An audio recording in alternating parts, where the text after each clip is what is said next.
Kisii deputy governor, of course, his fate now lies with the senators, 47 of them elected. He only requires at least 24 to survive, or if they render a verdict, he will, of course, become the first deputy governor to be impeached by the Senate. We do know the history of impeachment, especially from the governors, where the former Nairobi governor, that is Mike Mbuvi Sonko, former Kiambu governor, that is Ferdinand Waititu, and former Wajir governor, that is Abdi Mohamud, were the governors who were impeached by that particular house. And of course, some of them got a reprieve at the corridors of justice, especially that the governor of Wajir, former Wajir governor Abdi Mohamud, where he was having a little bit of back and forth between the deputy governor. Now, let me get to introduce Leonard. Leonard, good morning and welcome. And of course, it seems the season of impeachment is here with us once more. Is there a difference, or are we expecting to see the normal outcome that we normally see? First, good morning, Abdi, and good morning, viewers. Thank you for having me here. Good morning. Yes, the season is here. We've been distracted a bit, over the last, year or so with, political alliances and ensuring that there's some stability of some sort.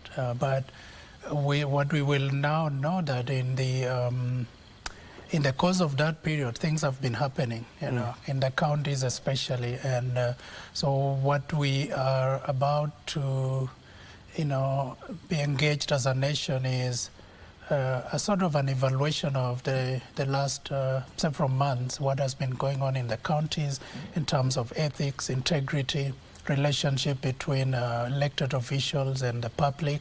So it's a good opportunity for the country to begin to stamp their feet really on what leaders are expected to do, the accountability, transparency. And so just like you and many other Kenyans, we're hoping that there is objectivity in the conversation here. And the outcomes, whichever way it goes, I think the message should be clear that Kenyans demand the minimum standards of ethics and integrity from every leader. Yeah. And indeed, what is even shocking, Leonard, is that this is a deputy governor that was chosen by the governor himself, who is Simba Arati. So along the way, what do you think comes to the mind of a governor to decide, and allegedly that is, tell the members of the county assembly, I do no longer require the services of a deputy governor. I need to look for or in search for a new deputy governor. Talk about the relationship between the governor and the deputy. What does it even say about the governor himself? Well, in management, a deputy needs to be a true principal assistant that supports the function of the governor. However, we all know that the time and processes before elections are a bit, fragile, and most governors, end up identifying people that feel they will appeal to the electorate to get them to the office, and then secondly, that they will be subject to the authority of the governor. That's one side. But what we know is that the office of the deputy governor is also, espoused. It's an office, a full office in itself. And what some of the governors do not understand is that, they are not the ones who say what the deputy governor does or does not do. And we've had instances where deputy governors rise against their bosses. And I think we need to see more of that, because leadership really needs to mean that we follow the script, and it's not about relationship. It's not about we need to look good in the public image, but we need to do the right thing. So what I look forward now and in many days to come is that the relationship between the deputy governor and the governor is guided by the roles as espoused in the Constitution. Not personal relationship and what they want to look in the public image. Yeah. Okay, and if you're just joining us, our viewers, we're just having a special coverage on the Kisii Deputy Governor, that is Robert Monde impeachment, now lies at the floor of the House.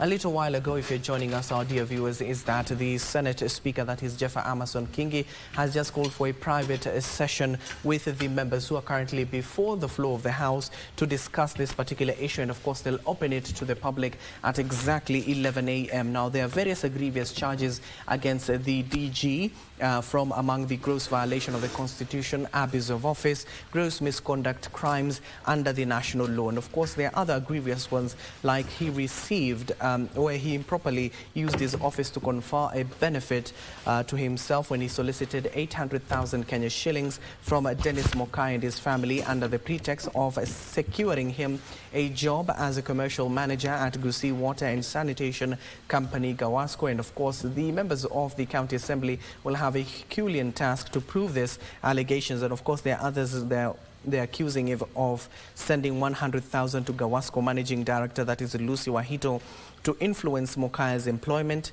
His request, however, was rejected and the money returned through the M-Pesa.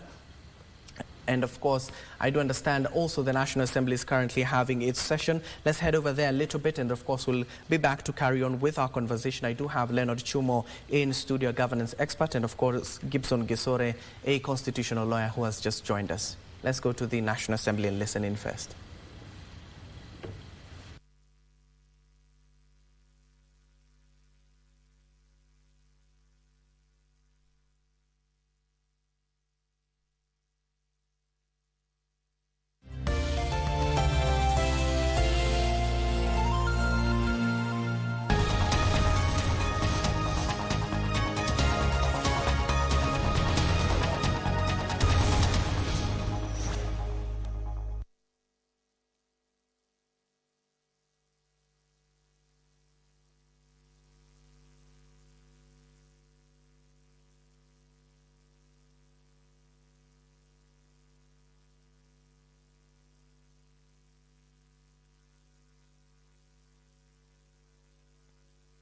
Provides for the establishment for the Sign Language Council, its functions, its powers, the composition of the council,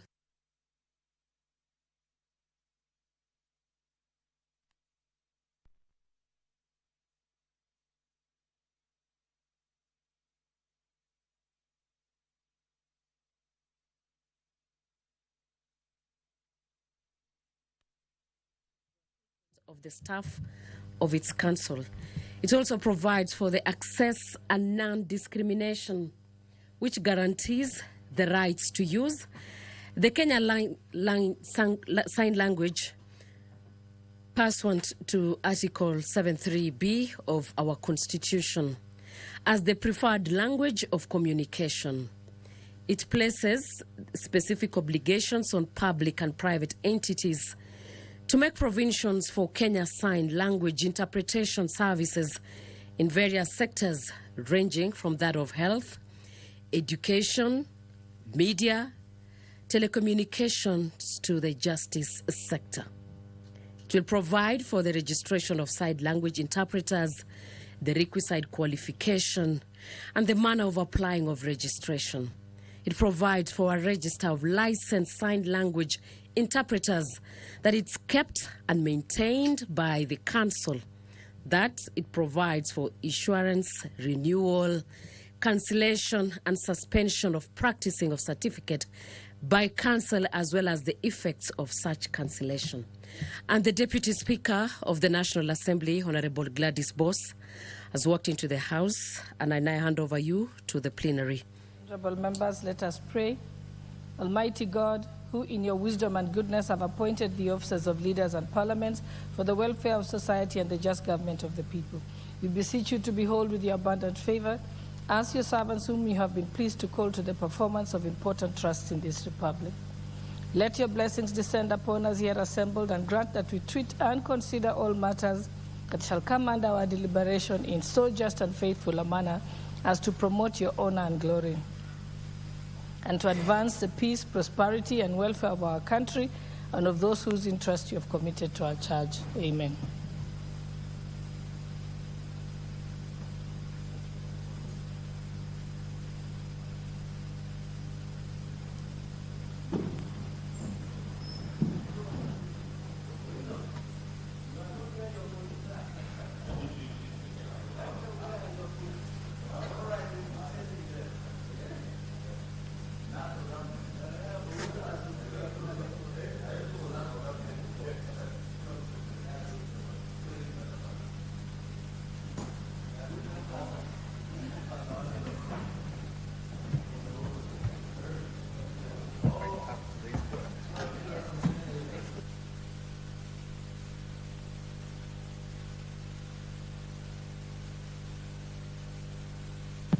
I direct that the bell be rung for 10 minutes.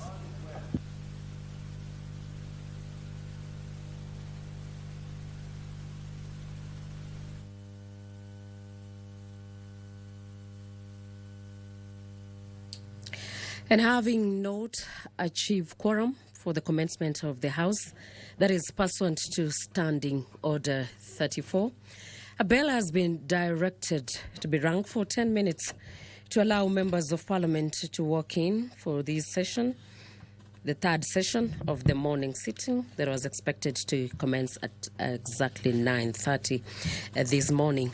And while still on the Kenya Sign Language Bill, that is Bill number 1 of 2024, that is set to be debated this morning, brought by the nominated Member of Parliament, Honorable Omurkel Harun Mohammed, that is in his first reading.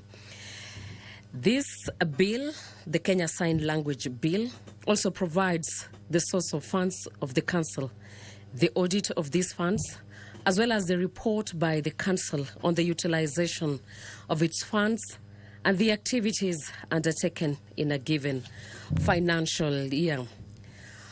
On the statement on the delegation of legislative powers and the limitation of the fundamental rights and the freedom. This bill delegates legislative powers to the Cabinet Secretary, but it does not limit the fundamental rights and freedoms. And whether this bill concerns the county governments, this bill, that is in its first reading, concerns the county government in terms of Article 110(1)(a) of the Constitution. It's also a money bill within the meaning of Article 114 of the Constitution. That is the Kenya Sign Language Bill, Bill number 1 of 2024, that is set to be discussed this morning. Also on the Committee of the Whole House, the Cancer Prevention and Control Amendment Bill, the Bill number 2 of the National Assembly, by the Member of Parliament for North Imenti, Honorable Abdul Rahim Dawood, is set to be deliberated this morning.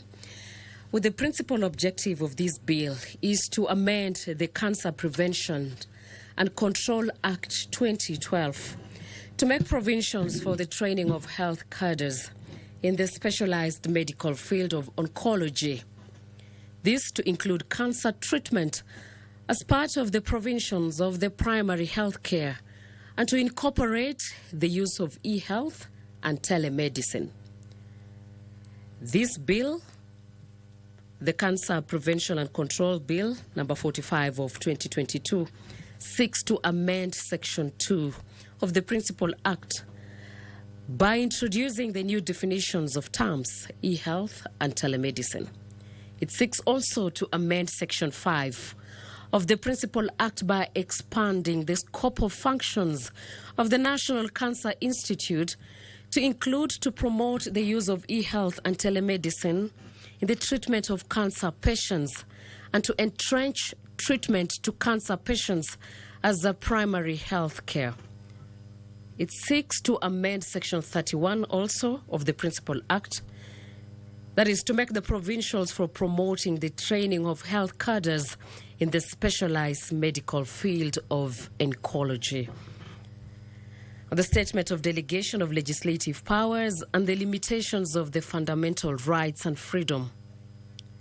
This bill does not delegate legislative powers and nor does it limit the fundamental rights and freedoms. It does not contain any provisions limiting any fundamental rights or freedom. It affects the functions of the county governments as set out in the 4th schedule to our Constitution. Therefore, this bill, the Cancer Prevention and Control Amendment Bill, that is brought by the Honorable Member for North Imenti, Honorable Abdul Rahim Dawood, concerns the county governments. The enactment of this bill shall not occasion additional expenditure of public funds. That is on the statement on whether the bill is a money bill according to the meaning of Article 114 of our Constitution. That is the Cancer Prevention and Control Bill that is expected to amend the Act of 2012 to make provisions for the training of health cadres in the specialized medical field of oncology to include the cancer treatment as part of the provincials of the primary healthcare in the country, and to incorporate the use of e-health and telemedicine in our country. The members are also expected on the Committee of the Whole House to debate on the Land Amendment Bill of 2022 that is brought by Honorable Simon Kingara, the Member of Parliament, which is expected to amend the Land Act number 6 of the 2012 in order to provide that where public land has been allocated to a public body or a public institution by the National Land Commission, NLC, for a public purpose, or whether the land set aside by persons or land buying companies for a public purpose. That is, the Registrar of Lands under the Land Registration Act of 2012 shall issue a certificate of title in the name of the public body, public institution, or the relevant ministry, as the case may be. As it is presently, public land and land set aside for a public purpose by land buying companies continue to be grabbed by private persons, primarily because there exists no certificates of title issued in respect to the said land or such land. This bill by Honorable Simon Kingara seeks to provide for the registration of public lands. It does not delegate legislative powers, neither does it limit fundamental rights and freedoms. It also seeks to amend the Land Act so as to provide for the registration of public land and land set aside for a public purpose. In view of this, the bill does not concern county governments in terms of Article 110(1)(a) of our Constitution, as it does not affect the functions nor the powers of the county government recognized in the fourth schedule to the Constitution. And this enactment of the Land Amendment Bill, the National Assembly Bill number 40 of 2024, does not and shall not occasion additional expenditure of public funds. That is the bill that is expected to come up in this morning session, the third session of the morning sitting, today being Wednesday, March 13th. Also, the members of Parliament will be deliberating on a motion on the development of a satellite-based climate change monitoring policy by the Member of Parliament, Abdul Haro. The House resolves. Thank you very much, Honourable Speaker. Honourable Speaker, I beg to lay the following papers on the table of the House today, Wednesday, 13th March 2024, morning sitting. Reports of the Auditor General and financial statements for the year ended 30th June 2023 and the certificates therein in respect of 1. Railway Development Levy Fund Holding Account, State Department for Transport. 2. GCF Project Preparation Facility Devolved Climate Change Governance to Strengthen Resilience of Communities in Target Counties. Project number KN-PPF-010-National Environmental Management Authority. Kenya Water Security and Climate Resilience Project Grant number TFOA 0761A and credit number 5268-5674 KE, State Department for Water and Sanitation. For Kenya Rural Transformation Centers Digital Platform Project, Cooperative University of Kenya. 5. Kenya Slum Upgrading Low Cost Housing and Infrastructure Trust Fund, State Department for Housing and Urban Development. And lastly, 6. National Quality Control Laboratory. Honorable Speaker, I beg to lay.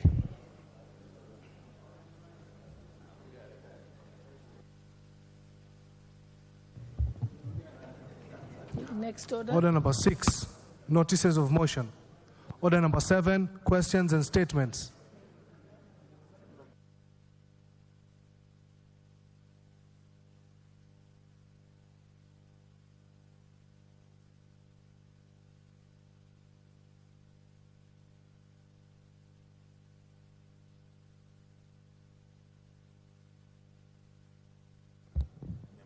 Honorable Mutuse, you have a statement? Thank you, Madam Speaker. I rise to ask question number 044 of 2024 as contained in the order paper as follows. Could the National Land Commission, 1, explain reasons for delayed payment of compensation to residents whose land was compulsorily acquired for the construction of Kibwezi-Kitui Road, and also land that was compulsorily acquired for parking of lorries in Kibwezi town in the year 2017. 2, state when the owners of the compulsorily acquired parcels of land and plots will be compensated, and whether the National Land Commission has any plans to review the compensation upwards, given that the payment has been delayed since 2017. I thank you, Madam Speaker.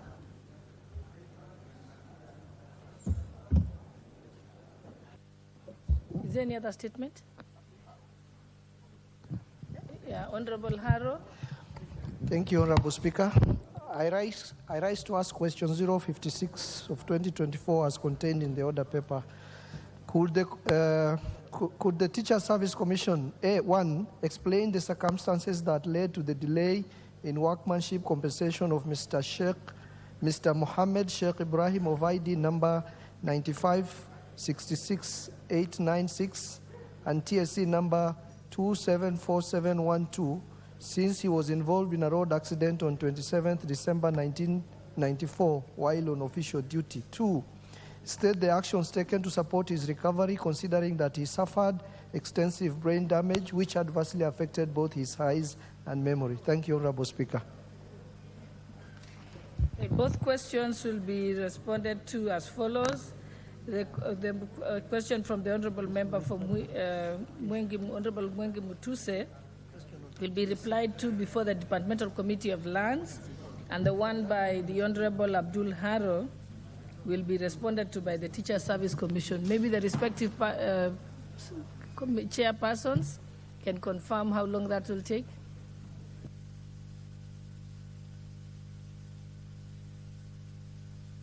Chairman Education and the Chairman of Lands.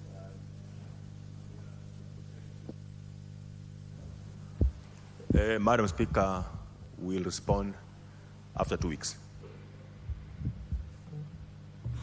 Thank you.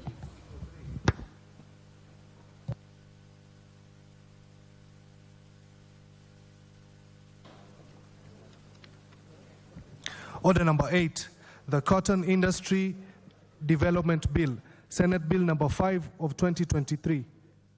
Second reading, question to be put.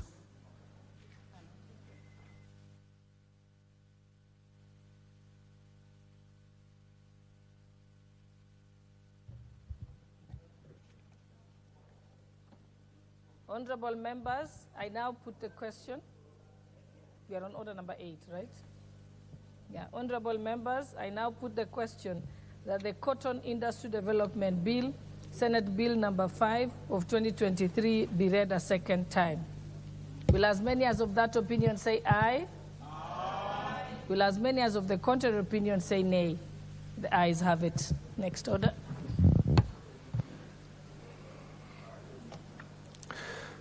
The Cotton Industry Development Bill, a bill for an act of parliament to provide for the production, processing, marketing, and distribution of cotton in Kenya and its products, establish the Cotton Industry Development Board, provide a framework for cotton farming, ensure value addition to cotton and its related products, and for connected purposes. Next order. Order number 9, the Kenya Sign Language Bill, National Assembly Bill number 1 of 2024, first reading. A bill for an act of parliament to give effect to Articles 7, 3B, 44, 50, 52M, 54, 54, 1D, and 120 of the Constitution to establish the Kenya Sign Language Council for the regulation of sign language interpretation in Kenya and to provide for the recognition, promotion, and use of Kenya Sign Language and for connected purposes. Next order. Order number 10, the Whistleblower Protection Bill, National Assembly Bill number 56 of 2023, first reading. A bill for an act of parliament to provide for the procedure for the disclosure of information relating to improper conduct in the public and private sectors, to provide for the protection of persons who make such disclosure against victimization and for connected purposes.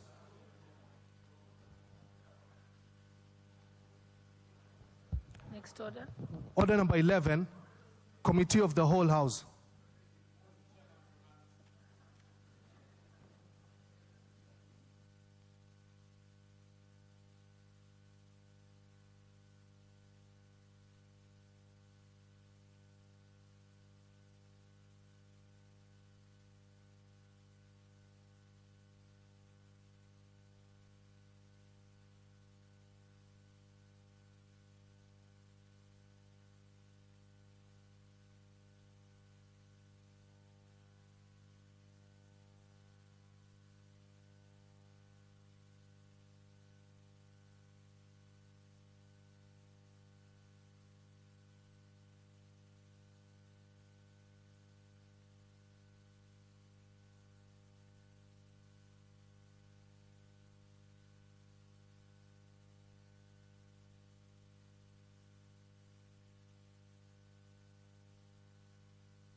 Honorable members, please be seated.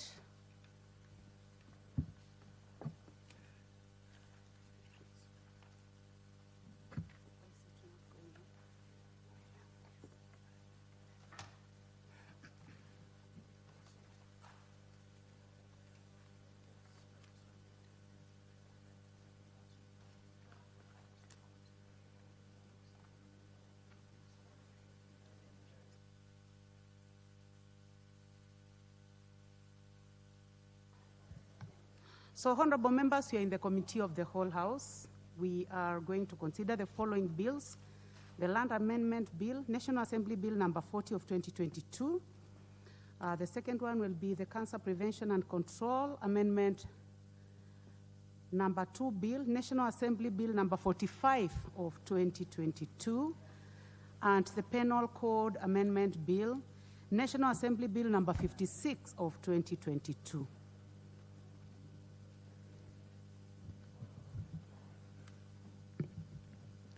Clause 3.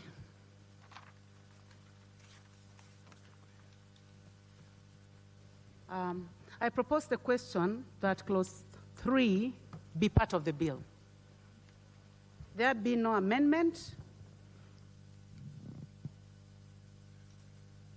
I put the question that Clause 3 be part of the bill. Will as many as are of that opinion say aye? Will as many as have a contrary opinion say nay? The ayes have it.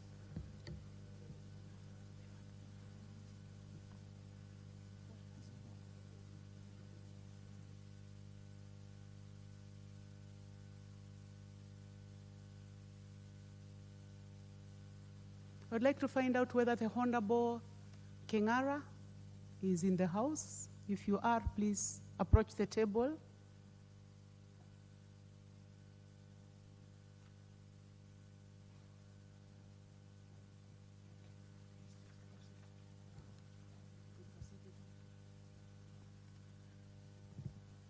Clause 2. I propose that the question that Clause 2 be part of the bill. There be no amendment. I put the question that Clause 2 be part of the bill. Will as many as are of that opinion say aye? Will as many as are of that opinion say aye? Will as many as have a contrary opinion say nay? The ayes have it.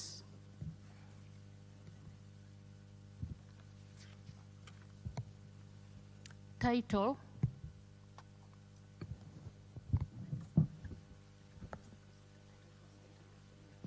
I propose the question that the title be the title of the bill.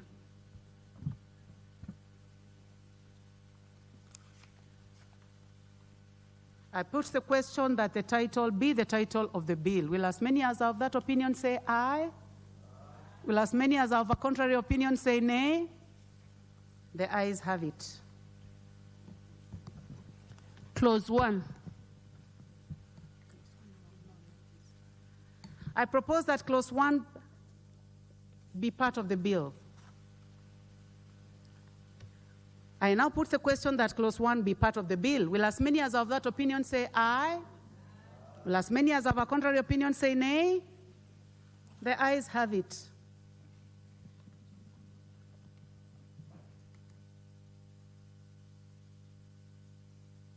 I'd like to call upon the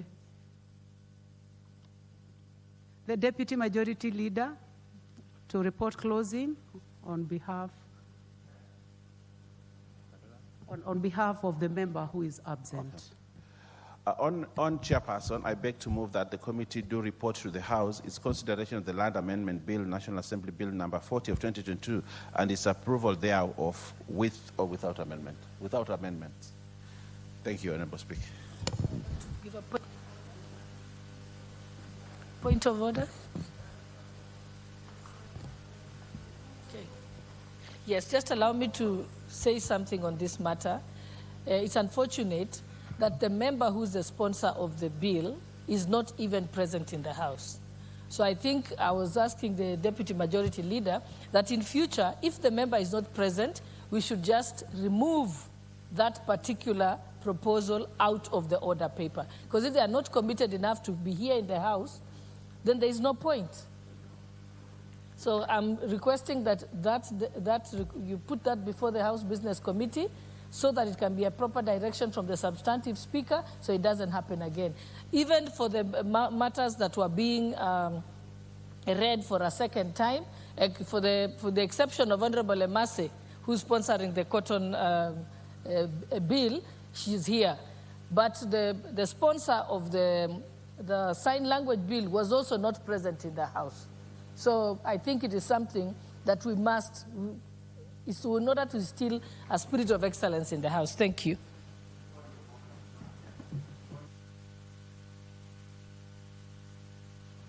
Yes, Honorable Dr. Nyikal, member for Seme. Thank you, Chair.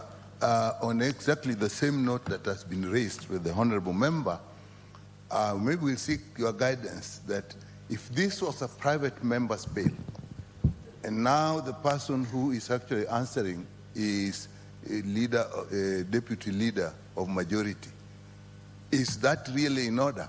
Because if it was a government bill or sponsored by the leader of majority, then practically that would probably be right. Are we in order to actually proceed as we have done? Thank you.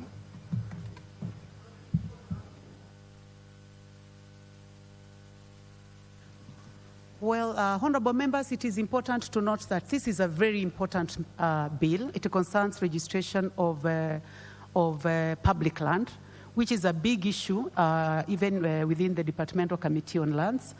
As concerns the matters that has been raised by the Honorable Dr. Nyikal, whether it is in order for us to proceed, it is in order for us to proceed. And the Deputy Majority Leader is going to proceed to move reporting on behalf of the Honorable Kengara, because this bill is already a property of this House. But before we continue, I would like to request the Deputy Leader of Majority to make a comment on what the Deputy Speaker has said. And I'll also be requesting you to put on record moving on reporting again. There was a slight error. So you can start with the matter raised by the Deputy Speaker, and then we'll give you another chance now to put on record again moving reporting. You may proceed. Thank you. Thank you. I see a lot of interest in this, honorable members, and I do not want to gag members, so let us see those who have interest. We give them an opportunity. The Honorable Rahim Dawood. Oh, you are here. So then you do not have your chance because you're already at the table. The Honorable Charles Ngusia. Thank you, Chair. Thank you, Chair. I just want to echo the sentiments that were done by our Speaker here and also a member for Seme constituency. Madam Chair, I think we don't have proper explanation what we are already passing, and I wish we could have delayed this issue so that the person who presented the amendments can explain to the House why we need this amendment. Chair, I seek your guidance on this, Chair.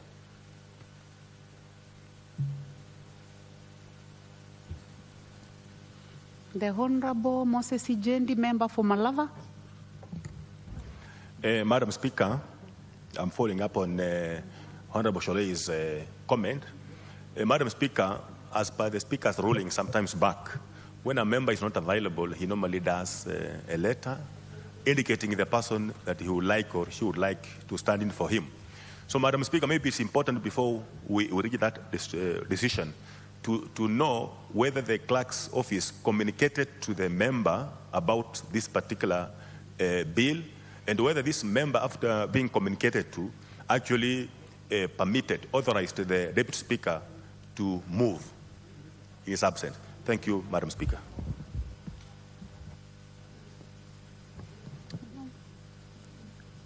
The Honorable Tindi Mwale, member for Butere. Thank you, Madam Speaker, Madam Chair. I also want to comment on the weighty issue which has been presented by the Deputy Speaker. Madam Speaker, just as you have alluded some seconds ago, this bill is no longer a personal bill, a private member's bill. The moment the bill is presented to this House, it becomes the property of this House. And therefore, Madam Speaker, considering the weighty issues that this bill is going to address in this country, I was of the opinion that we consider the bill to go on even if the member who sponsored is not present.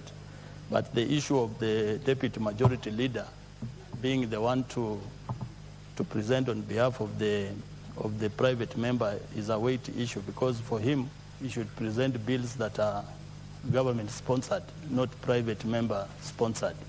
And that's where we need to clarify if that's the case. If that's not the case, then we can give another member to present on behalf of the private member. Thank you very much. Honorable Deputy Majority Leader, would you like to take your, I know we are giving you an opportunity, the Honorable Rahim Dawood, member for North Imenti. Please proceed.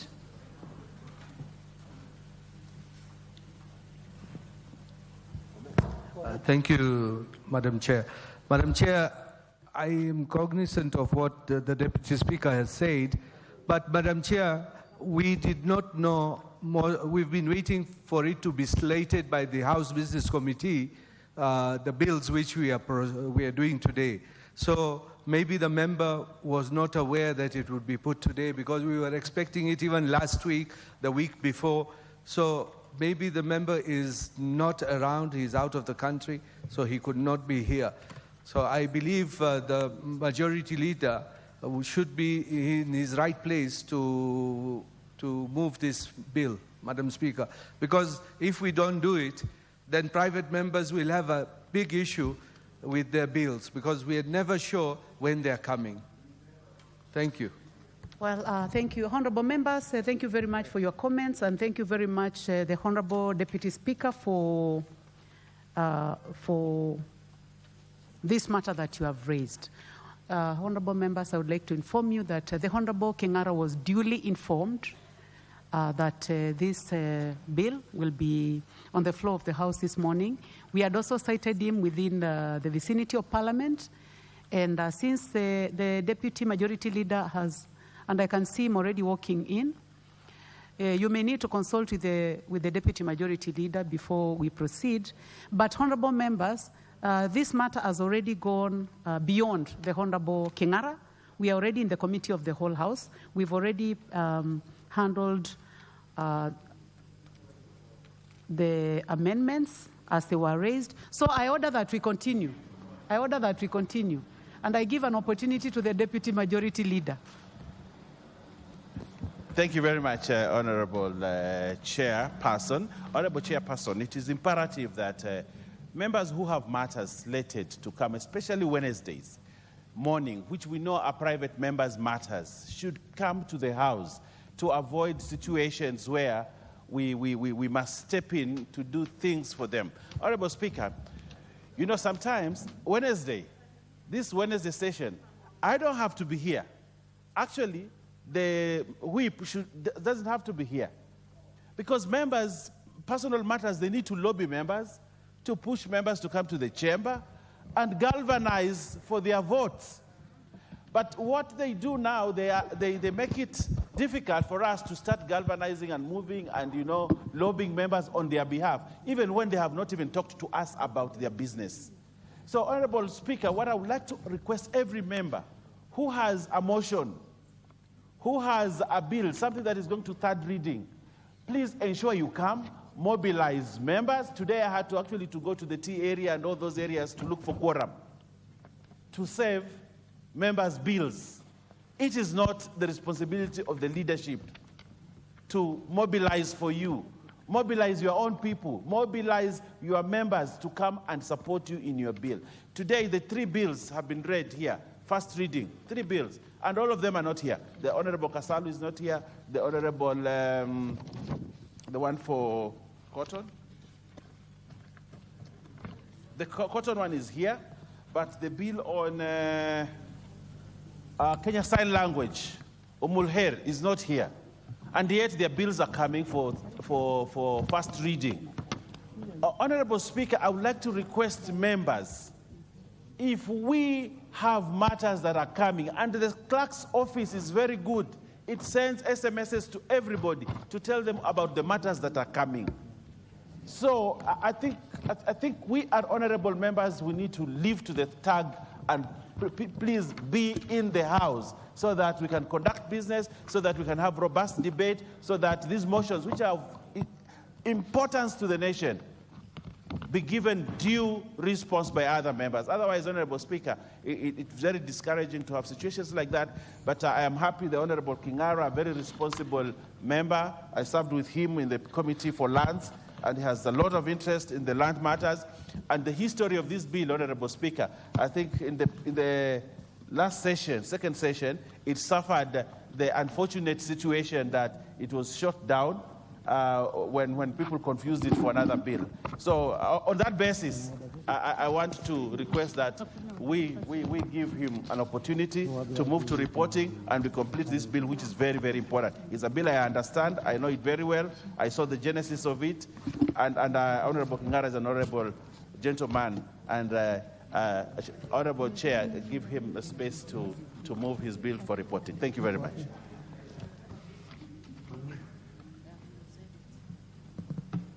Thank you very much, Deputy Majority Leader, and also thank you, the Honorable Deputy Speaker.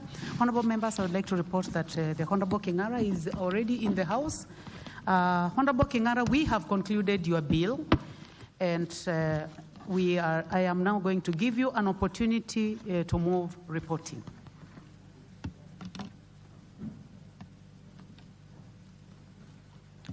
Thank you very much, Madam Chair. May I start by apologizing of not being here. I was here in the morning. It outcropped a security issue in Ruiru where County Commissioner was involved, and I had to trust there was that my duty. We are almost losing a life, and we had to settle for that.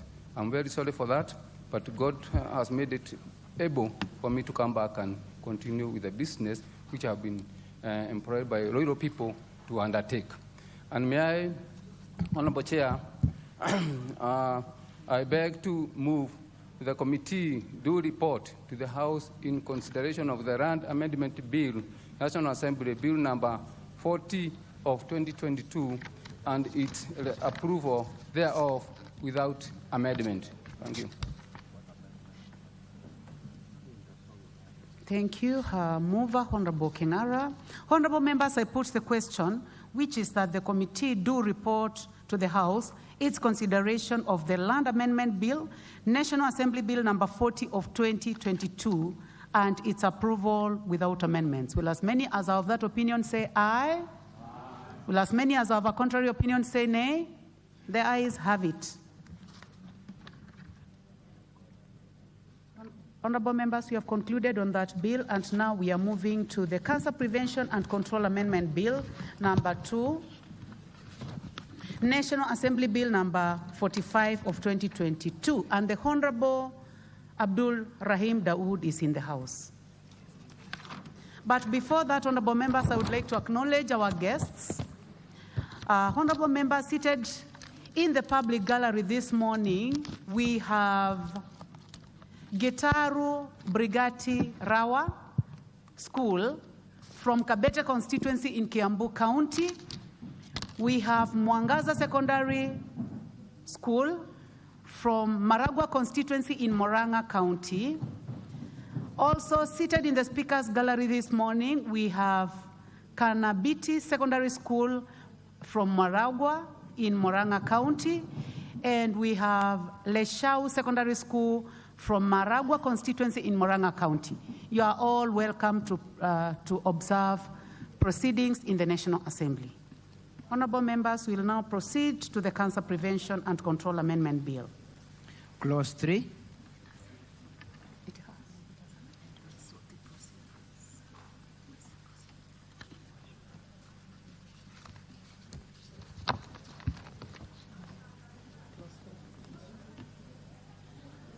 Honorable members, I propose the question that clause 3 be part of the bill. It has an amendment by the Chair Health.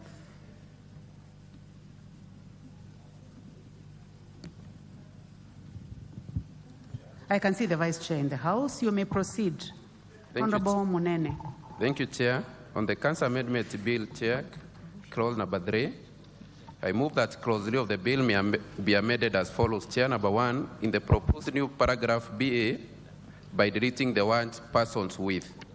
Number 2, Chair, I move in the proposed new paragraph BB by deleting the words treatment and substituting therefore the words the management. And number 3, by inserting the following new paragraph immediately after the proposed new paragraph BB with a BC, to secure and regulate the use of e-health in cancer management and the provision of cancer diagnosis, treatment and rehabilitation services and other medical care related to cancer. Thank you, Chair.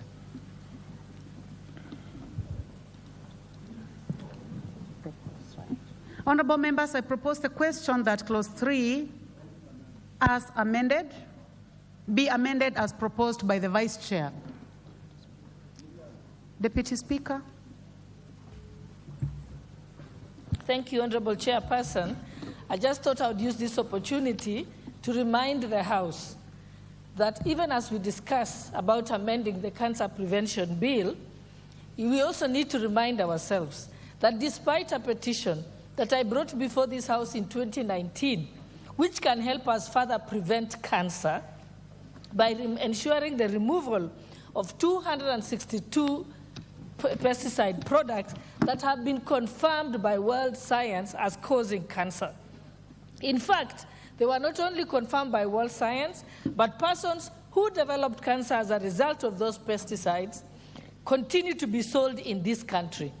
Yet the persons in the United States and Europe got an order from the United States Superior Courts in California where the farmers were paid up to $250 million for developing cancer as a result of the use of these pesticides. So if we truly, and I'm asking the honorable member who has brought this amendment, that if we are truly committed to this cancer prevention, then the first stop is to stop the products that are clearly causing cancer and are known. And this has been brought before the Pest Products Control Board several times. They have been incorrigible. They have continued to be in bed with the agrochemical companies. And in fact, recently, I know they were appearing before the Health Committee. And Honorable Member, you know very well, you were a member of the Health Committee when I appeared before the Health Committee. The Health Committee, instead of ordering that those products be removed from the Kenyan market, the committee was irresponsible by leaving it back to the vultures who are the Pest Products Control Board, telling them, please remove them from the market. So far, since 2019, they have only removed 7 products. The rest continue to remain on the market. Roundup, people who got confirmed Roundup gave people cancer. They were removed from the markets abroad. But here in Kenya, they are being resold under a different name. All those products are in our market. It is known to the authorities. It is known to the health committee. So actually, what we are doing in amending that bill is counterproductive. The real amendment should be dealing with this. And I think it's one of the things we should be asking in the House, why is the health committee not acting? The first health committee in the 12th parliament did not act. The second health committee in this 13th parliament has not acted. The Pest Products Control Board has not acted. The Ministry of Agriculture has not acted. Yet these are known facts. And those products are actually manufactured in Europe and America. But in those countries, they are not allowed to be used. They are allowed to manufacture them for export to foolish countries like Kenya, who are foolish enough to allow the product into their country to continue to kill their members of public. Thank you, Honorable Chairperson. Yeah, the Honorable Dr. Nyikal, and you may make your comments short. Make the comments short. Madam Chair, mine will be very short. I'll give you a chance because your committee has been mentioned. The Deputy Speaker, I agree with her, but that really belongs to the third reading. Me, I'm just coming up to support the amendments. And in the third reading, I'll also actually support her further. But I do support these amendments. I have actually made a proposal before for similar amendments, so I support these ones. Like in number 1, persons with was actually superfluous. It just needed to end with management and treatment. You didn't have to add persons with. So that I support.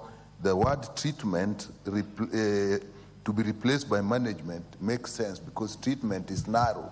It's just the application of medicine, while management is more comprehensive, indicating nutrition, psychological care, and all those. So I support that. And then 3, the e-health. I support this, but again, in the third reading, we have noticed something that as much as we are very keen with digitization, there are problems that are rising. So, Madam Speaker, I support the amendments. The Vice Chair. Thank you, Chair. Okay. Chair, I start on behalf of the Health Committee to say 2 things. 1, I've had a long discussion with the Deputy Speaker, Madam Chair, on the issue of pesticides in this country and regulation of pesticides in this country. It's an issue I've conversed with her severally, and it's true I sat in the last Parliament in the Health Committee, and she brought that matter in Parliament, and it was brought to the Health Committee. But the Health Committee didn't behave irresponsibly, Chair. We sent the matter to the responsible organ, the PCB, and we have discussed with the Deputy Chair that we have a problem at Pesticide Control Board. As she has put it lightly, they are in bed with these companies. Because, Chair, in this country, you go to a company that is doing agriculture, maybe vegetables, onions, and you find there are 2 categories of vegetables. 1 meant for Kenyan, and 2 meant for export. There are chemicals that they can't use for those that are meant for export. Those that are meant for export, they use good chemicals, but those that are to be consumed locally, Chair, they use these pesticides that have been banned across the country. So, Thank Chair, you. Vice Chair, then I order that the matter concerning the petition be handled differently, so that we can focus on this bill. But I say the Deputy Speaker was supporting the amendment. Yes. She has actually raised a very important matter, which you can pick up at another time. Yes, I'm concurring with that, much. Chair. What she has listed is true, and she has talked to me severally on the same. Thank you. The Honourable Gikaria will be the last one on this. Thank you. Thank you, Honourable Chair. Honourable Speaker, Chair, I want to support the Deputy Speaker. Honourable Chair, and more so to reiterate on the Committee on Implementation. The Committee on Implementation, once Parliament has spoken, the required period of time that is supposed to be taken, and then the Committee of Implementation should take up that matter and be able to make a follow-up. If a decision had already been done, and maybe the ministry is lagging its feet, then again the Committee on Implementation. And rightly, as the Deputy Speaker said, Honourable Chair, we must stop this madness where people, they cause cancer, they send us to us, they don't use it in their country. Then they bring it here, At the same time, again, we are forced to buy medicine from the same. Honorable Chair, I think as much as we support this, what the Deputy Speaker has said should be taken into consideration with a lot of seriousness. Thank you. You have made your point. Honourable members, I now put the question that clause 3 as amended. I'll take that again. I now put the question that clause 3 be amended as proposed by the Vice Chair. Will as many as of that opinion say aye? Will as many as of a contrary opinion say nay? The ayes have it. I now put the question that clause 3 as amended be part of the bill. Will as many as of that opinion say aye? Will as many as of a contrary opinion say nay? The ayes have it. Clause 4. I now propose the question that clause 4 be part of the bill. It has an amendment, Vice Chair. Thank you, Madam Chair. Madam Chair, I move that clause 4 of the bill be amended by deleting the proposed new subsection 3 and substituting thereof the following new subsection 3. The Institute shall collaborate with the national government, universities, colleges, and the private sector to promote the training of oncology professionals. By the Institute's chair, we are referring to the Cancer Institute of Kenya. I move, Chair. Thank you. I propose the question that clause 4 be amended as proposed by the Vice Chair. I don't see any interest in this.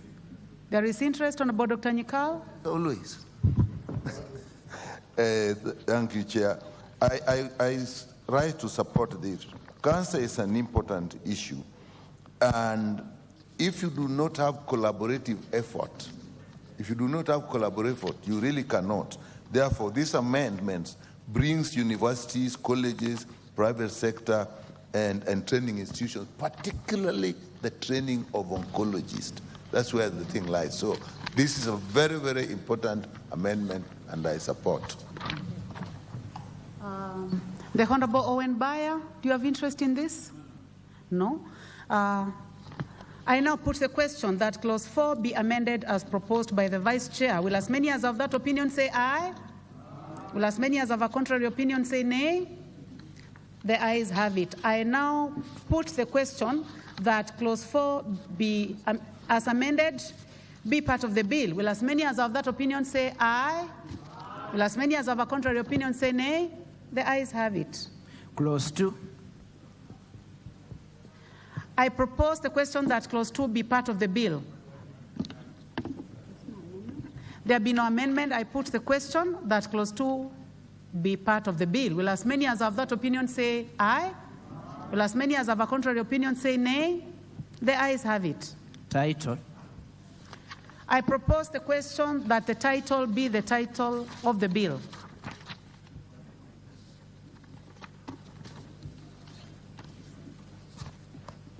I now put the question that the title be the title of the bill. Will as many as of that opinion say aye? Will as many as of a contrary opinion say nay? I am going to take that again. Will as many as of that opinion say aye? Will as many as of a contrary opinion say nay? The ayes have it. Clause 1. I propose the question that clause 1 be part of the bill. I now put the question that clause 1 be part of the bill. Will as many as are of that opinion say aye? Will as many as of a contrary opinion say nay? The ayes have it. Honorable members, we have come to the end. I would like now to call the mover to move reporting. The Honorable Dawood. Honorable Chairperson, I beg to move that the committee do report to the House its consideration of the Cancer Prevention and Control Amendment Bill, Bill number 2, National Assembly Bill number 45 of 2022 and its approval thereon with amendments.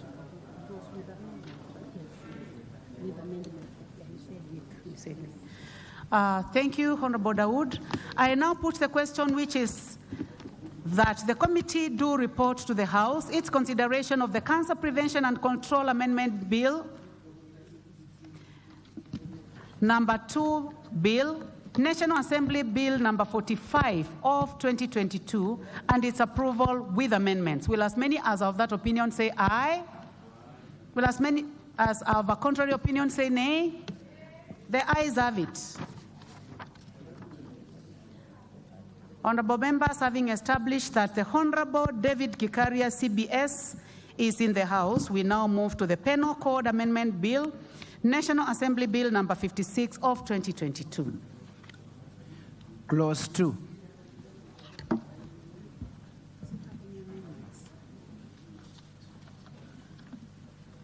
Honorable members, I propose that Clause 2 be part of the bill. There be no amendment. I now put the question that Clause 2 be part of the bill. Will as many as of that opinion say aye? Aye. Will as many as of a contrary opinion say nay? The ayes have it. Title. I propose the question that the title be the title of the bill. Will as many as of that... I now put the question that the title be the title of the bill. Will as many as of that opinion say aye? Aye. Will as many as of a contrary opinion say nay? The ayes have it. Clause 1. I propose the question that Clause 1 be part of the bill. I now put the question that Clause 1 be part of the bill. Will as many as are of that opinion say aye? Aye. Will as many as of a contrary opinion say nay? I am going to take that again. Will as many as are of that opinion say aye? Aye. Will as many as of a contrary opinion say nay? The ayes have it.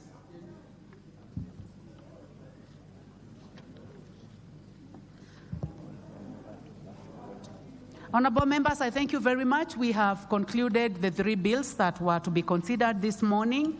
And before I call upon the mover to move reporting, I would like to welcome our guests. Honorable members, seated in the Speaker's Gallery this morning, we have Thika High School for the Blind from Thika constituency, Kiambu County. I welcome you to the National Assembly to continue observing proceedings of the House. Honorable members, I would like to call the Honorable Gikaria to move reporting. Honorable Speaker, I beg to move that the Penal Code Amendment Bill, National Assembly Bill number 56 of 2022, be now read a 3rd time, and also request Honorable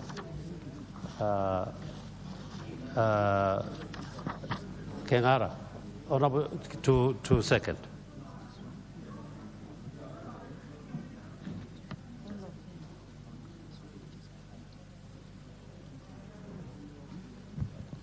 Thank you, Honorable Gikaria. Honorable members, I put the question, which is that the committee do report to the House its consideration of the Penal Code Amendment Bill, National Assembly Bill number 56 of 2022, and its consideration without amendments. Will as many as are of that opinion say aye? Aye. Will as many as of a contrary opinion say nay? The ayes have it. Honorable members, we are now going back to plenary. Honorable members, Mr. Speaker.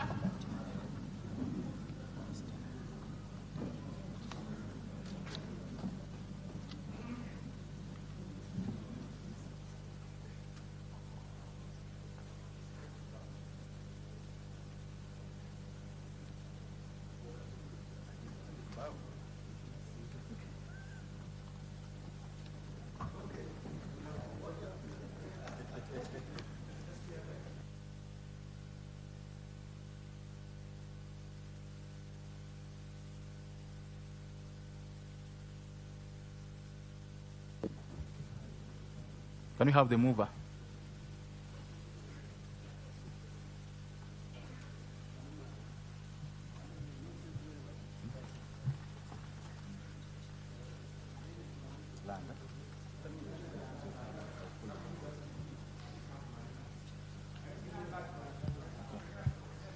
I call the chairperson room for reporting on the Land Amendment Bill, Bill number 40 of 2022.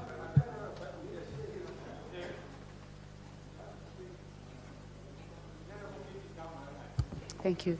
Honorable Speaker, I beg to report that the Committee of the Whole House has considered the Land Amendment Bill, National Assembly Bill number 40 of 2022, and approved the same without amendments.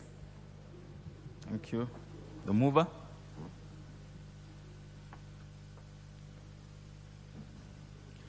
Thank you, Mr. Speaker. Honorable Speaker, I beg to move that the House do agree with the committee in the said report. I also request Honorable Gekaria to second the motion for agreement with the report of the Committee of the Whole House. Honorable Gekaria, please.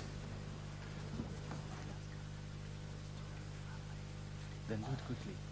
Do it quickly then. And then you move to the next one. I second.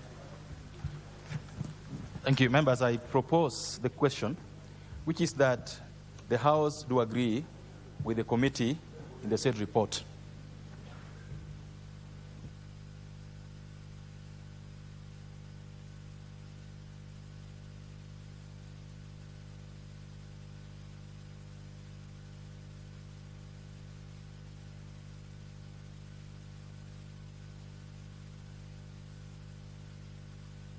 If there's nobody talking on this, I'm told it's a point of order from you. Members, for obvious reasons, we will put the question on this matter in the next sitting.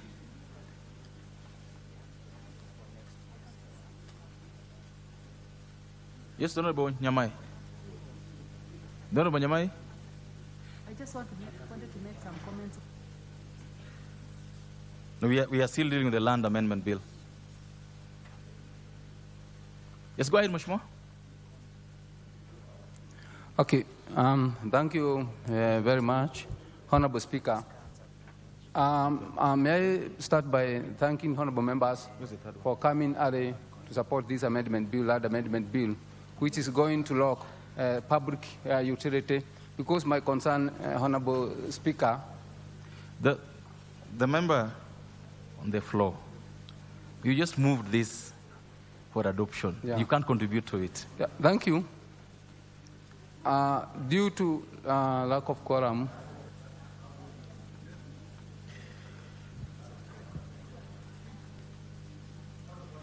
the honorable members have guided that the question on this particular bill for adoption will be put in the next sitting. So we'll move to the next bill, which is the Cancer Prevention and Control Bill, Amendment Bill number 2 of 2022. I would therefore call upon the chairperson to move. Honorable Speaker, I beg to report that the Committee of the Whole House has considered the Cancer Prevention and Control Amendment Bill number 2, National Assembly Bill number 45 of 2022, and approved the same with amendments. Thank you. The move of this bill. Honorable Dawood. Thank you, Honorable Speaker. Honorable Speaker, I beg to move that the House do agree with the committee of the said report. I also request Honorable Modoni to second the motion for agreement with the report of the committee of the whole House. Honorable Modoni.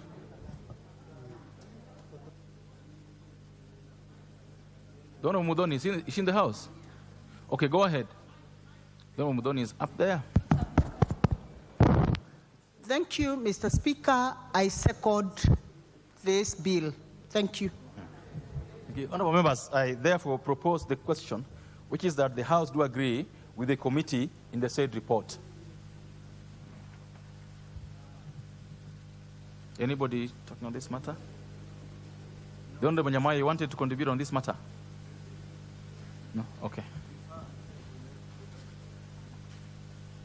The Honorable Fire. The Honorable Bayer.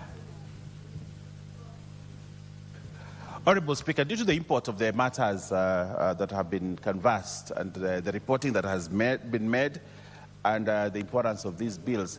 Honorable Speaker, I would request that we defer to put the question in the next session when we are ready to do that. But right now, I would request that you defer putting the question. Thank you, Honorable Speaker. Thank you. The putting of the question on the adoption of that report on this report is accordingly deferred to the next time this bill comes up for consideration in the House. The next bill is the Penal Code Amendment Bill number 56 of 2023. Thank you, Honorable Speaker. Honorable Speaker, I beg to report that the Committee of the Whole House has considered the Penal Code Amendment Bill, National Assembly Bill number 56 of 2022, and approved the same without amendments. Thank you, Honorable Gikaria, the mover.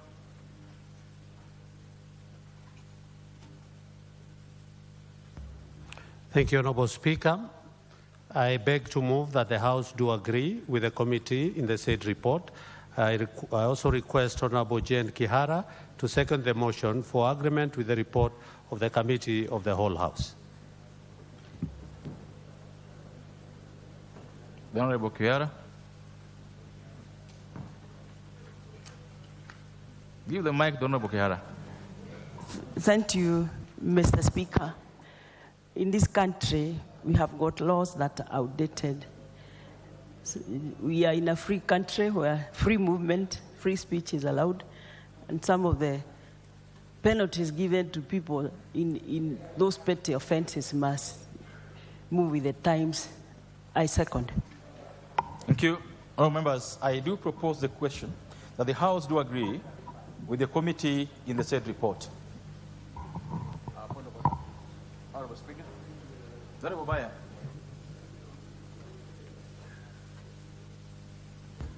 Honorable Speaker, I beg your indulgence that we defer putting the question on this matter. It's an important matter, and it is important that this matter, the question be put next time so that we can achieve what we need to achieve as a parliament. So I request and indulge you that you defer putting the question. I thank you, Honorable Speaker. Thank you.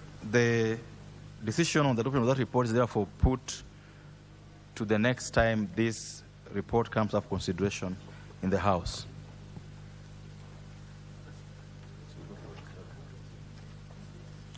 Next order.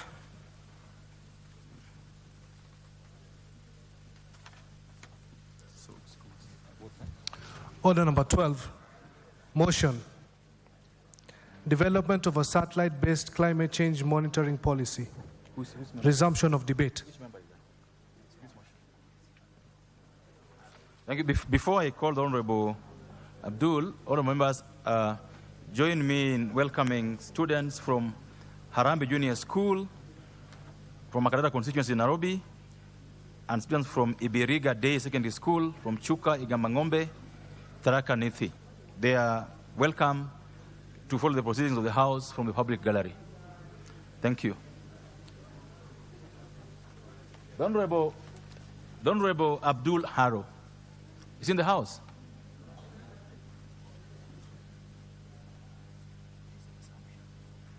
So, remember, we are resuming debate on the Honorable Abdul Haro's motion on the development of a satellite-based climate change monitoring policy.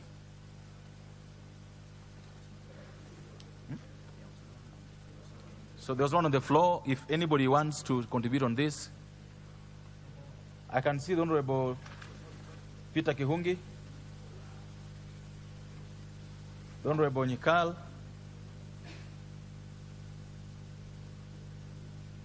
the Honorable Patrick Ntwiga. I know you want this for something else. You're allowed, but then you contribute on this matter. Thank you, Chair. Mine was just small, Chair. I just wanted to welcome my students from Ibiriga Day Secondary School in this house and to tell them to feel welcomed. It's a school I love so much, and to follow how we do things in this house and how we serve them in this house. Thank you, Chair. Thank you. The Honorable Rahim Dawood, you want to contribute on this satellite-based climate change? Go ahead. Thank you, Honorable Speaker. Honorable Speaker, I want to congratulate Honorable Abdul Haro on bringing this bill. Honorable Speaker, the times have changed, the world has changed. And Mr. Speaker, the kind of information we are getting regarding the weather patterns and climate change and all that, we need to move away from the manual or the systems which, Honorable Speaker, I would request if you could ask the members to... Members on the aisle from the Manushi side, the Honorable Mbadi, the Honorable Atandi and company. Allow the Honorable Dawood to be able to hear himself as he contributes. Thank you, Mr. Speaker. I think Honorable Badi now wants to be the chair of ODM. So, I mean, the leader, party leader. I support him in that, although I'm not in ODM. Kingpin. Honorable Speaker, like I was saying, we need to move away from the ways in which we predict our weather due to the climate change. Mr. Speaker, we have gone very far in technology, and by this satellite-based climate change, we need to see how we are going to put the satellites which are owned by Kenya into space so that we can predict our weather more it should be more predictable and should be easier to maintain. Mr. Speaker, we should not just be doing those interventions that way. We need to see how we are going to stop the droughts affecting our people. Mr. Speaker, when we have El Nino rains, it is a pity that we cannot take advantage of all the water which just goes to waste instead of that water which could be used during drought seasons, Mr. Speaker. And we are expecting soon the rains will be coming, hopefully in the next 1 or 2 weeks. Mr. Speaker, we need to put interventions in place so that we can protect our people who year in, year out have droughts and are suffering. The animals are suffering, the people are suffering. Mr. Speaker, we should take an example from some countries in the Middle East who have got dry weather where they do not even have rainfall, but they still are producers of the best fruits together with vegetables. So, Mr. Speaker, with the interventions which Honorable Haro has proposed, I think we need to go that way. We need to up our technology because we cannot be left in the archaic of 1960s. People are moving to 2200 and we are still left behind. With those few remarks, Mr. Speaker, I support.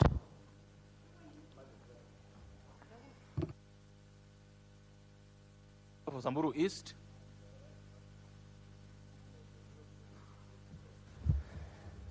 Thank you, Honorable Speaker.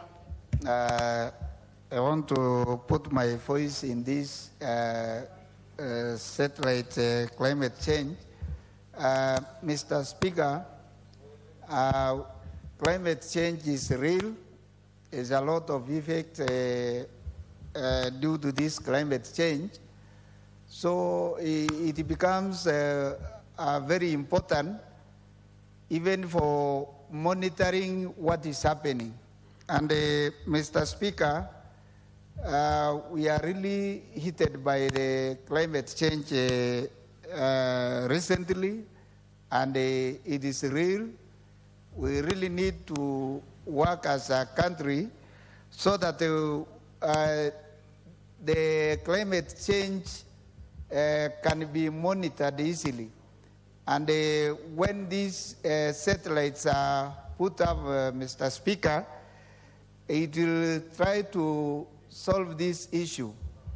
And Mr. Speaker, there is a lot of things happening which we really need to monitor due to this climate change. It's a very good idea, important, it will help us. And I think, Mr. Speaker, Nowadays, if you see maybe where we used to expect the rain, as maybe now we are expecting long rains in some other parts of Kenya, it may not rain due to this climate change. So I think it is very important for us to support this so that it can be easily monitored and we'll be able to tackle the climate change at this moment. So I think, Mr. Speaker, this is a very good idea, and we really need to, so that we can see how we can go about this climate change. Otherwise, Mr. Speaker, I support. Thank you. The Honorable Phyllis Bato on this matter, right?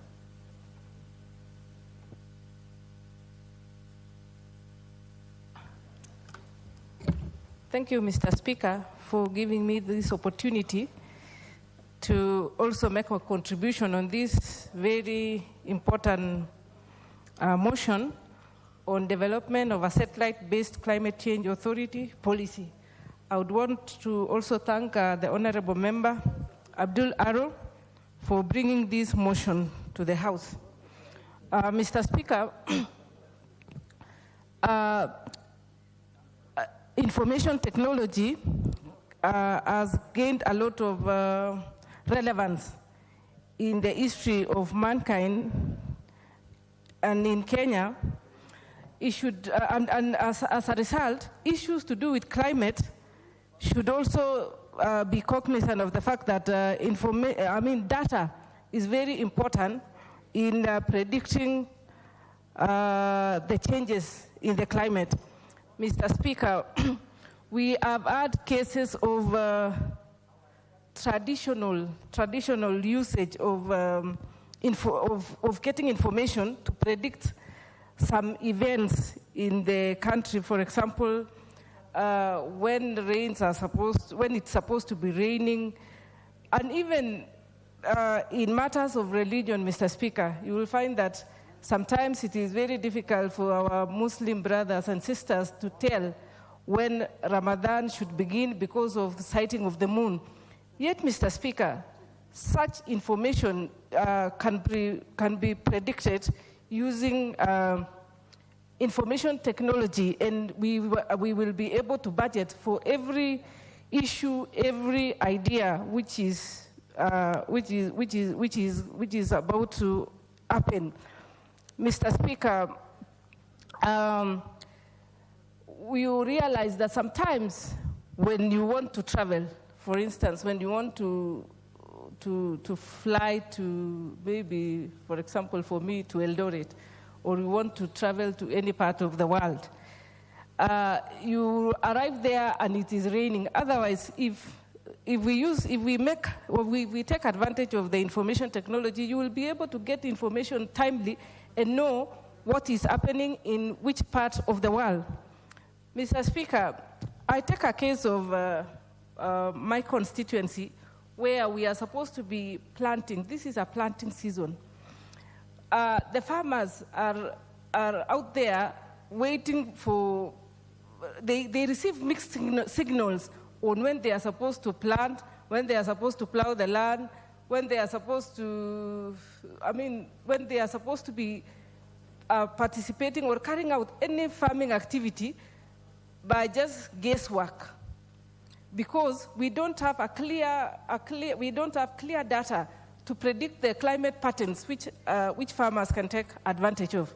Mr. Speaker, right now, the farmers are queuing in national cereals and produce offices or queuing for fertilizer. And at the same time, they don't know exactly when to plant. They are just imagining it's next week, it's 2 weeks to come, it's in April, it's in May. Those who are planting maize are supposed to have, sometimes in the past, planting season was supposed to start in March. Sometimes it moves to April. The wheat farmers are supposed to be planting wheat in June, July. That information is just guesswork, Mr. Speaker. If the the policy is developed and utilized so that information is timely. We will not have, the farmers are able to plan at the right, when to plant, when to harvest, and so on, because they will be having information. Mr. Speaker, information is power. And once they have information, they will be able to carry out their activities without any hitch. Mr. Speaker, we have scenarios where some places are very remote, Mr. Speaker. They don't get any information. And if we utilize this technology, we will be able to reach to the extreme parts of Kenya. A case in time is when the government now is trying to get Wi-Fi to every regions of Kenya. So if that information is distributed likewise, everybody will be able to access, and everybody is going to have that data so that they are able to make plans at the right time. Mr. Speaker, because of not having a policy, a satellite-based policy to deal with climate, we have been left with very little information, and every community or every spaces in Kenya deal with the information in bits and pieces. Everybody deals with their own information in a way that they might not know what is going to happen next. Mr. Speaker, I believe this policy is going to shape all these spaces and and guide them on what to expect. Mr. Speaker, I think even the extreme climate changes we are facing in Kenya, for example, today, of drought, the issue of floods, where some parts of Kenya, people suffer from floods to an extreme that even it takes away lives. Animals die because of drought. This particular satellite-based policy is going to eradicate all this, because everybody will be having information on what is going to happen at what particular time in the year. And in that case, once you have that information, Mr. Speaker, you are going to adjust. You are going to plan your life. For instance, people are even supposed to be evacuated in flood, those areas which are supposed to be hit by the floods. And if it's done on time, so that we don't just get surprises. We don't just wake up in the morning and it is in the news that a whole village has been swept by floods. Or we realize that a whole village, animals are dying because of drought. And this information, we should have gotten it early enough for us to be able to plan, Mr. Speaker. So, Mr. Speaker, how I wish this satellite policy is established and it is implemented so that every part of the country is monitored. Every part of the country gets information. Every part of the country is given data on how to establish their behavioral patterns, so that they will be very much aware on what is happening every season, every time of their lives. We have had devastating effects on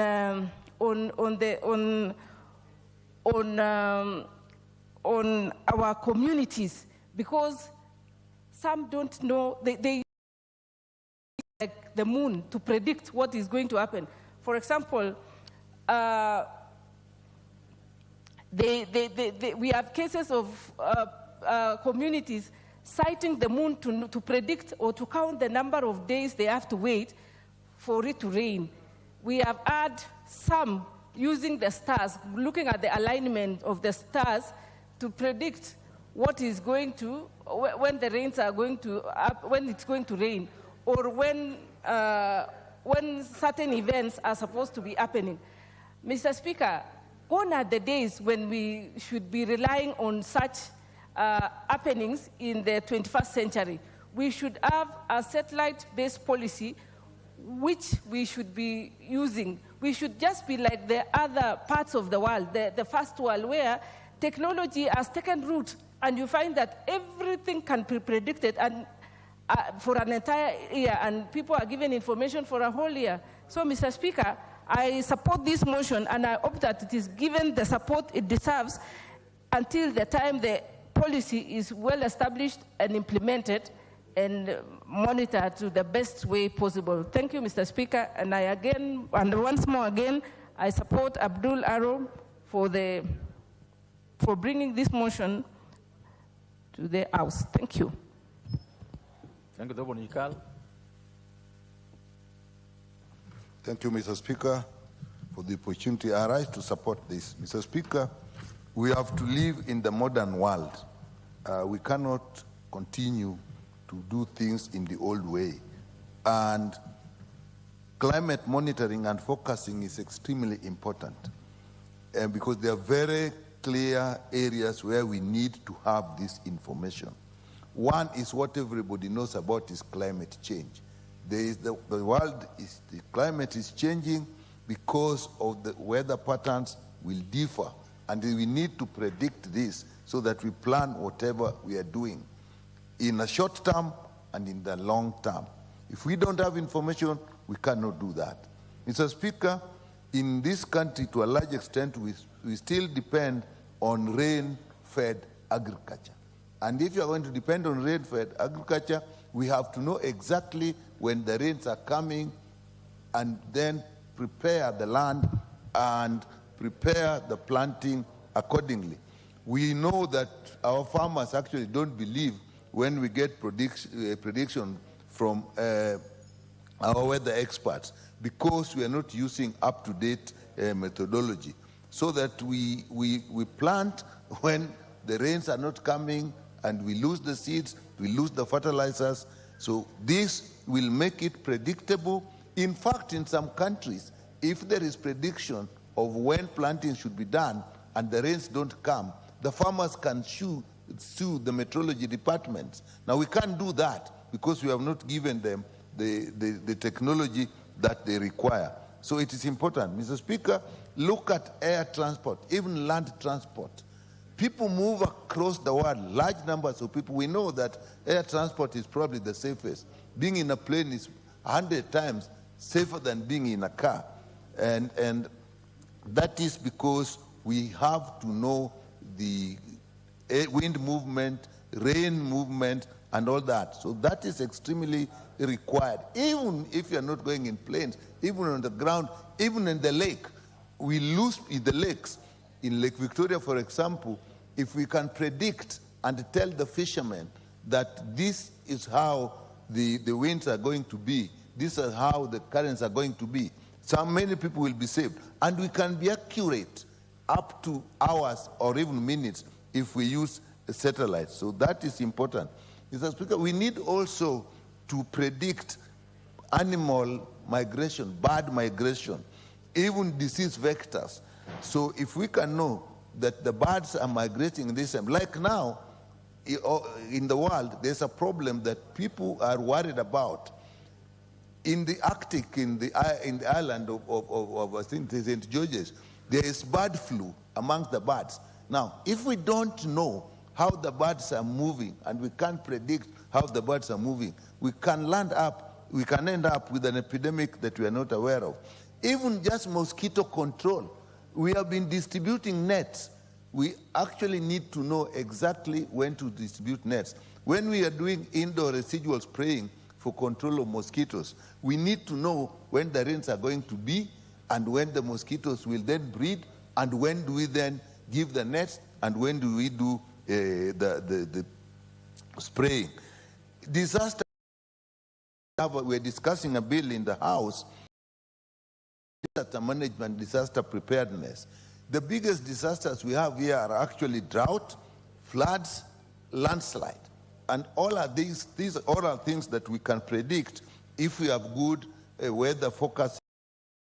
The only way to do it is go digital and get these satellites in the air and protect our people predict disasters, predict diseases, predict when to plant, and so that we live in harmony with the environment. With that, Mr. Speaker, I do support.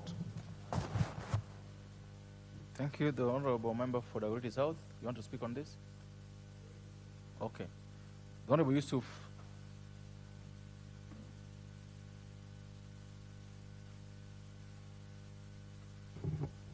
Go ahead.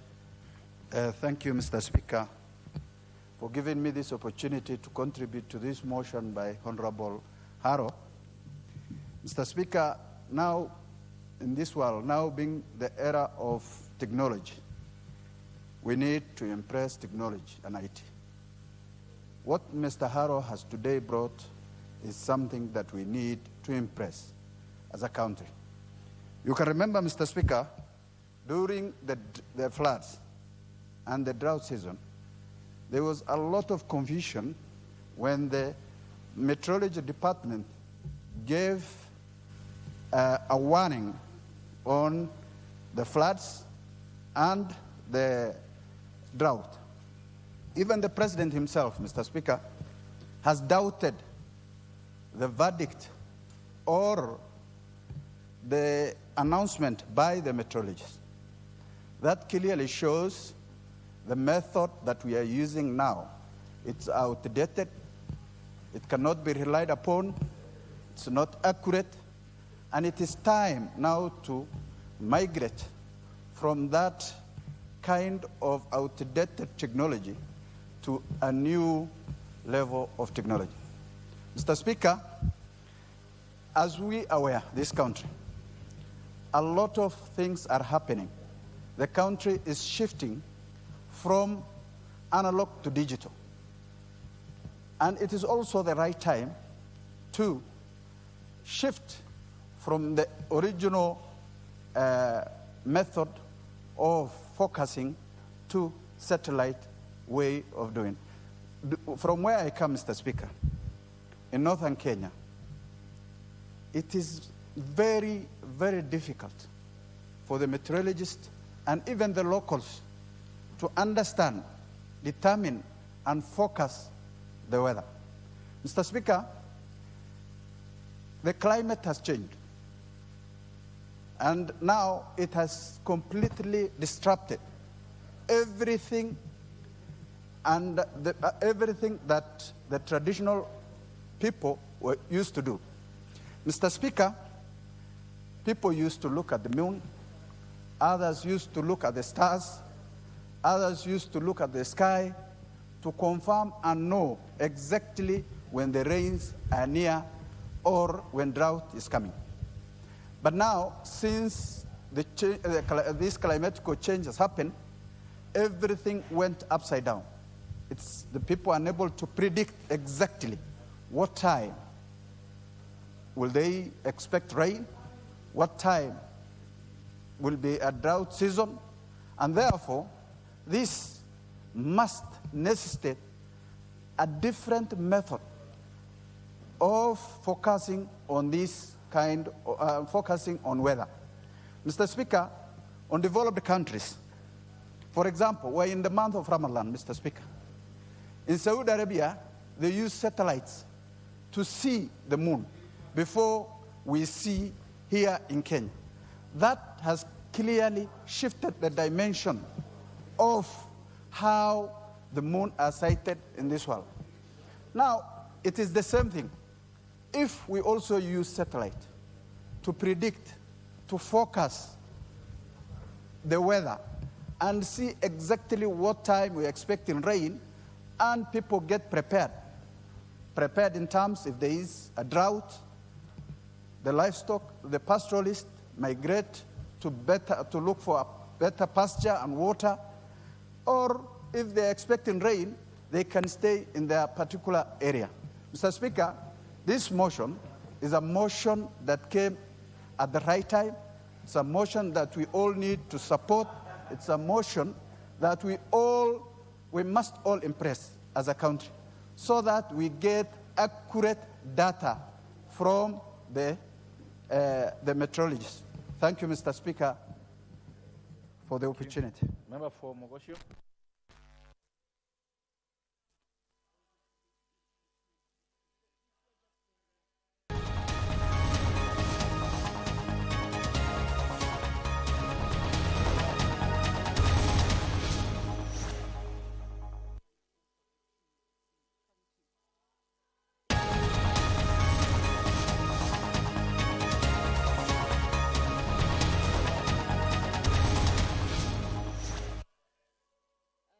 A brief communication, and the House proceeded on a closed session. Now the Senate is back from the closed session.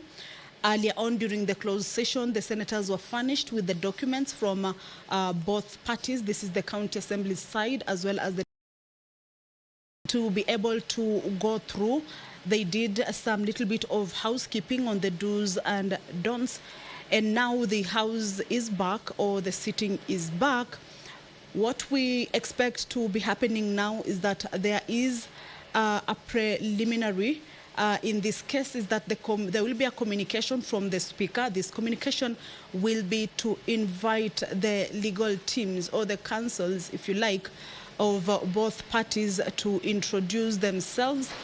This is their legal team to introduce themselves, as well as introduce the witnesses that they have brought forward to support their case or to counter the accusations. Remember, this is the County Assembly accusing the Deputy Governor of Kisii County of a number of issues. There are 4 charges that the Deputy Governor is facing, and those charges will be heard by plenary way and determined by plenary way. So once the House settles, as you can see, the members are walking in. And of course, also the governor's side will be inside the chambers, as well as the County Assembly side will be inside the chambers. This is the time they will be given to introduce themselves. There are rules. The Senate, the clerk of the Senate will recite the mandate of the Senate, the rules and procedures, and the hearing program. The County Assembly will be given an opportunity to introduce the council that is representing the County Assembly, as well as the Deputy Governor will also be given an opportunity to introduce the council that is representing him. Remember earlier on, I had introduced to you the legal team that will be representing the County Assembly, and the County Assembly had indicated to the Senate that they will be appearing in person, giving out 3 names of County Assembly that will be County Assembly members that will be representing the County Assembly. These include Honorable James Tondari, Honorable Jacob Bagaka, and Honorable Henry Moracha. The advocates team that is representing the County Assembly is Mr. Ndegwa Njiru, Mr. Elias Mutuma, Mr. Ndegwa Charles Mwangi, Miss Anne Munyoki, Mr. Victor Wahome Mburu, who is an IT technical production person. They have 5 witnesses that the County Assembly will be calling, but quickly, let us take a look at the legal team of the Deputy Governor before the House begins the hearing. Is that the County Deputy Governor will be represented by Masters Katwa and Kemboi advocates, and this also includes Counsel Mr. Wilkins Ochoki, Mr. Osoro, and Mr. Shukim. They have 6 witnesses that the Deputy Governor will be presenting before the Senate. This include Mr. Joseph Misati, Miss Anne Misati, Honorable Thomas Obare Nyaboro, Honorable Amos Begi Onderi. These are MCAs. Honorable Lilian Anyango Gore, this is a nominated MCA, and Secretary General Kisii Contractors. These are the witnesses on the Deputy Governor's side that they will be presenting before the Senate to counter the accusations that are facing them well. The Speaker has taken the chair. We will be keeping a close eye on when he is addressing the House. Allow me now to hand you over to this live broadcast. Good morning.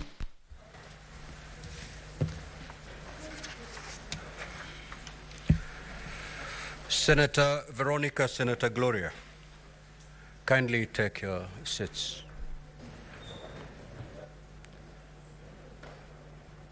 Honorable Senators, welcome back to this session.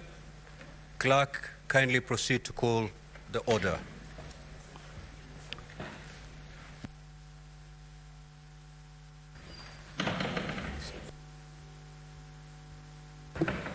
Order number 1, communication from the chair.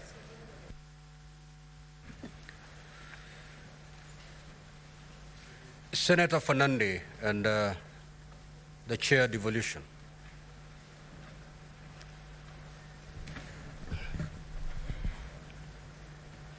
Now, honorable senators, ladies and gentlemen, having dispensed with the pre-hearing meeting of senators, which was a closed-door session, it is now time to commence the proceedings of the proposed removal from office by impeachment of Honorable Dr. Robert Monda, the Deputy Governor of Kisii County.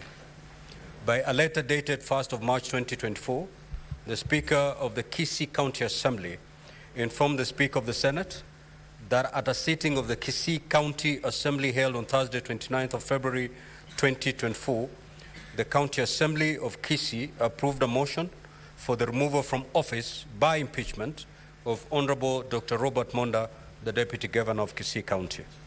The Speaker of the County Assembly of Kisii also forwarded the following documents to the Senate, being the record of proceedings of the County Assembly and the evidence adduced in support of the impeachment motion. 1. Notice of motion for the proposed removal from office of the Deputy Governor dated Monday, the 13th February 2024. 2. List of members in support of the motion. 3. Votes and proceedings of the Assembly sittings held on Tuesday, the 13th of February 2024, afternoon sitting, Wednesday, 21st February 2024, afternoon sitting, and Thursday, 29th February 2024, afternoon sitting. Order paper and supplementary order paper dated the 2024, Wednesday, 21st of February 2024, and Thursday, 29th of February 2024. Motion dated Monday, 21st of February 2024. List of members in support of the motion. Hansard for the sitting of the Assembly held on Tuesday, 13th of February 2024 and Wednesday, 21st February 2024. Complaint from Dennis Mokaya Misati to Honorable Wycliffe Siocha Gesongori. Complaint from Dennis Mokaya Misati to Director ESCC. Affidavit by Dennis Mokaya Misati. Advert by Guasico. Shortlisting by Guasco. Application for the post of Guasco Commercial Manager, Dennis Mokaya. M-Pesa statement by Dennis Mokaya. Affidavit by Robin Monda Orangi Matundura. M-Pesa statement by Lucy Wahito. Statement by Lucy Wahito. Advertisement of public participation and report. Statement by David Hagai Oyagi. Statement by Gladys Aminga. And statement by Enoch N. Maranga. Pursuant to Section 33(3)(b) of the County Government Act and Standing Order 81A of the Senate Standing Orders, at the sitting of the Senate held on Thursday, 7th of March 2024, the charges against the Deputy Governor of Kisii County, as contained in the motion of impeachment by the County Assembly of Kisii, were read to the assembled Senate. Now, honorable senators, ladies and gentlemen, allow me to remind you of the mandate of the Senate in relation to the proposed removal by impeachment of a county governor as provided for under Article 181 of the Constitution, as read together with Section 33 of the County Government Act 2012 and Standing Order 80 of the Senate Standing Orders. In particular, Article 181 of the Constitution provides as follows. A county governor may be removed from office on any of the following grounds: gross violation of the Constitution or any other law, where there are serious reasons for believing that the county governor has committed a crime under national or international law, abuse of office, or gross misconduct of physical or mental incapacity to perform the functions of office of county governor. Parliament shall enact legislation providing for the procedure of removal of a county governor in Clause 1. Section 33 2012, Senate Standing Orders 80 and the third schedule to the Senate Standing Orders provide for the procedure to be followed in the hearing and determination of the proposed removal from office by impeachment of a governor. Specifically, Section 33.3 and Standing Order 81B of the Senate provide that the Senate may, either by resolution, appoint a special committee comprising 11 of its members to investigate the matter or investigate the matter in plenary. Further, Standing Order 89 provides that the procedure for removal of a governor shall, with necessary modification, apply in the case of a deputy governor. Honorable Senators will recall that at a sitting of the Senate held on Thursday, the motion for the establishment of a special committee was withdrawn pursuant to Standing Order 70. This, therefore, paved the way for the default position, the hearing of the impeachment charges against the Deputy Governor of Kisii County, to be held by the Senate sitting and plenary. Honorable Senators, ladies and gentlemen, by way of a status update, pursuant to Rules 4A and 6 of the Rules of Procedure, when considering the proposed move of a governor or a deputy governor in plenary, the Senate invited the deputy governor to appear and be represented before the Senate during the investigation. The Senate further invited the deputy governor, if he so chooses, to appear before the Senate to file an answer to the charges with the office of the clerk of the Senate by 5 p.m. on Monday, 11th of March 2024, setting out 1, the deputy governor's response to the particulars of allegations, 2, the mode of appearance before the Senate, whether in person, by advocate, or in person and by advocate, and 3, the names and addresses of the persons to be called as witnesses, if any, and witness statements containing a summary of the evidence to be presented by such witnesses before the Senate, and lastly, any other evidence to be relied on. Pursuant to Rules 4B and 7 of the Rules of Procedure, when considering the proposed move of a governor or deputy governor in plenary, the Senate notified the County Assembly of the date of the commencement of the investigation and invited the County Assembly to designate members of the County Assembly who shall appear and be represented before the Senate during the investigation. The County Assembly was further invited, if it so chooses, to appear before the Senate to file with the office of the clerk of the Senate by 5 p.m. on Monday, 11th of March 2024, setting out documentation of the following: 1, designating the members of the County Assembly, being not more than 3 members, if any, who shall attend and represent the Assembly in the proceedings before the Senate. 2, indicating the mode of appearance before the Senate, whether in person, by advocate, or in person and by advocate. 3, indicating the names and addresses of the persons to be called as witnesses, if any, and witnesses' statements containing a summary of the evidence to be presented by such witnesses before the Senate. And lastly, specifying any other evidence to be relied on. Now, honorable Senators, ladies and gentlemen, on Monday, the 11th of March 2024, before I proceed, I will allow honorable Senators to walk in and take the seats.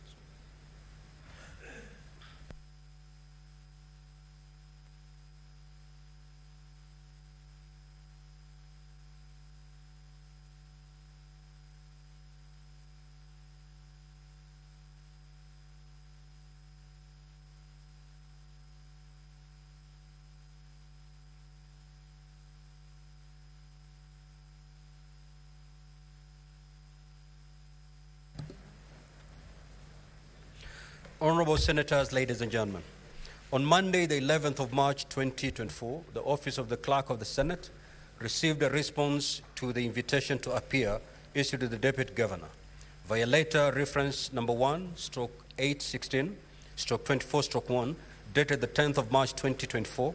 Messrs. Katwa and Kemboy Advocates informed the Senate that the firm has been appointed by the Deputy Governor to represent him in the proceedings the Deputy Governor by advocates. The letter representing the Deputy Governor and the list of witnesses for the Deputy Governor Similarly, on the same day, the Office of the Clerk of the Senate received a response to the invitation to appear issued to the County Assembly of Kisii. Via the later reference number CIK/3/1/C/CS/003/2024, dated the 8th of March 2024, the Speaker of the County Assembly of Kisii informed the Senate that Messrs. Ndegwa and Ndegwa advocates had been appointed by the County Assembly of Kisii to represent the County Assembly in the hearing, and that the County Assembly would appear and be represented by the advocates. The letter also indicated the list of advocates to represent the County Assembly and a list of witnesses for the County Assembly. Further, via letter reference CIK/3/1/C/CS/002/2024, dated the 8th of March 2024, the Speaker of the County Assembly of Kisii, pursuant to Rule 10 of the third schedule to the Senate Standing Orders, made a request to the Senate to summon Mr. David Hagai Oyagi, the Acting Director, Enforcement and Compliance, County Government of Kisii, to appear before the Senate and produce his appointment letter and confirm if persons who are said to be working the Deputy Governor's home are officials in the county. Pursuant to Rule 8 of the Rules of Procedure, when considering the proposed removal of a governor or deputy governor in plenary, the clerk of the Senate furnished each party with the documentation filed by other party in accordance with Rule 6 and 7 of the Rules of Procedure. Honorable Senators, ladies and gentlemen, the hearing program, which has been appended in today's order paper, details the various activities in hearing and determination of the matter and the time allocated to each activity. It will be crucial, therefore, that all the parties comply with the time allocated. The parties will be notified of the balance of time on each activity through the clerks at the table. In summary, the program states that today, Wednesday, the 12th of March 2024, after we have dispensed with the preliminary matters, the charges against the Deputy Governor shall be read. The Deputy Governor will be given an opportunity to take a plea on the 4 charges. This will be followed by an opening statement in the County Assembly, and thereafter the Deputy Governor. After the conclusion of the opening statements, the presentation of the case of the County Assembly shall commence. After presentation of the case by the County Assembly, honorable senators will be given an opportunity to ask questions or seek clarification from the County Assembly. This should take us up to the end of today's sitting. At the sitting scheduled for tomorrow, Thursday, the 14th of March 2024, the Deputy Governor will have an opportunity to present his case before the Senate. Honorable senators will also be given an opportunity to ask questions or seek clarifications from the Deputy Governor, following which the closing statements by the parties will be made for a period not exceeding 1 hour each. The Senate shall then proceed to debate prior to voting on each of the charges. At this stage, a supplementary order paper will be issued to facilitate this debate.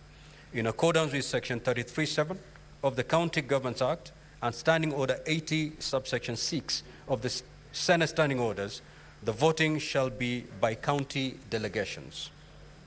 The Deputy Governor shall cease to hold office if a majority of the county delegations in the Senate vote to uphold an impeachment charge.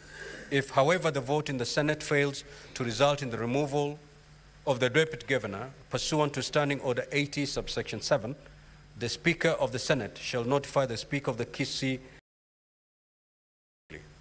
Honorable Senators, ladies and gentlemen, I now invite Counsel for the County Assembly of Kisii to introduce the legal team of the County Assembly and the members of the Kisii County Assembly representing the County Assembly by stating the full name and the designation of each person. Kindly proceed, the County Assembly.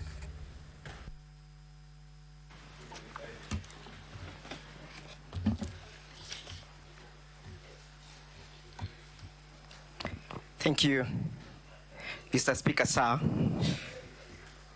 My name is Ndegwa Njiro, advocate for the Kisii County Assembly. I appear alongside my learned friend, Mr. Mutuma. He's present. We are also appearing alongside Mr. Mwangi Ndegwa, present. Equally present is Miss Anne Munyoki. We are equally appearing together with Mr. Gitari, advocate for the County Assembly.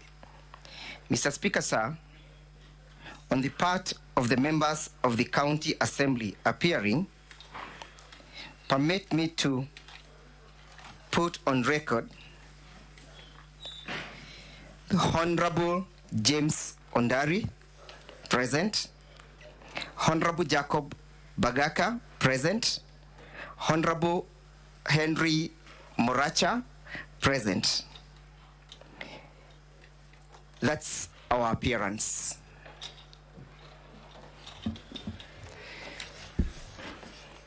Senator Ledama, take your seat.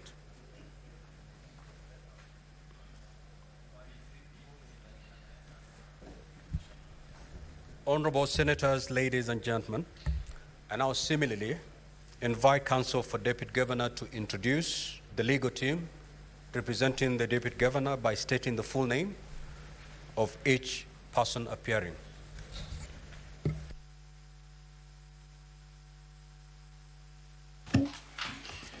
Thank you very much, Honorable Speaker. Honorable Speaker, this is the team, the legal team that appears for the Honorable Deputy Governor. Senior Counsel Katwa Kigen, Counsel Wilkinson Ochoki, Counsel Kevin Michuki, Counsel Wilgrida Majong, and myself, Honorable Speaker, Counsel Silvanus Osoro. Honorable Speaker, the members of the County Assembly appearing include Honorable Amos Onderi, Honorable Boss Mairura, Lillian Gore, and the Honorable Edna Kwamboka, the Honorable Ibrahim Ongubo,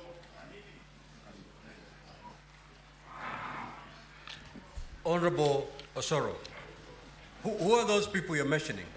The members of the County Assembly and who form part of our witnesses, Honorable Speaker. No. That's not what I asked you to do. I asked you to give the names of the team, the legal team, representing the Deputy Governor. Okay, Honorable Speaker, I also confirm that the client, His Excellency Deputy Governor Dr. Robert Monda, is also present, Honorable Speaker. Thank you. Much obliged. Very well. Now, on behalf of the Senate, I welcome the team of the County Assembly and the team of the Deputy Governor, members of the public and the media to the Senate and to these proceedings. Finally, I will now invite the clerk to read the charges against the Honorable Dr. Robert Monda, the Deputy Governor of Kisii County.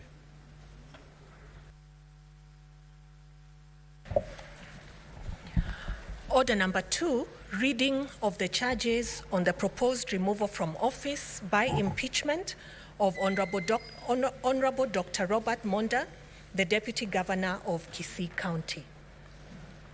The Honorable Dr. Robert Onsare Monda, the Deputy Governor, Kisii County, kindly take the stand.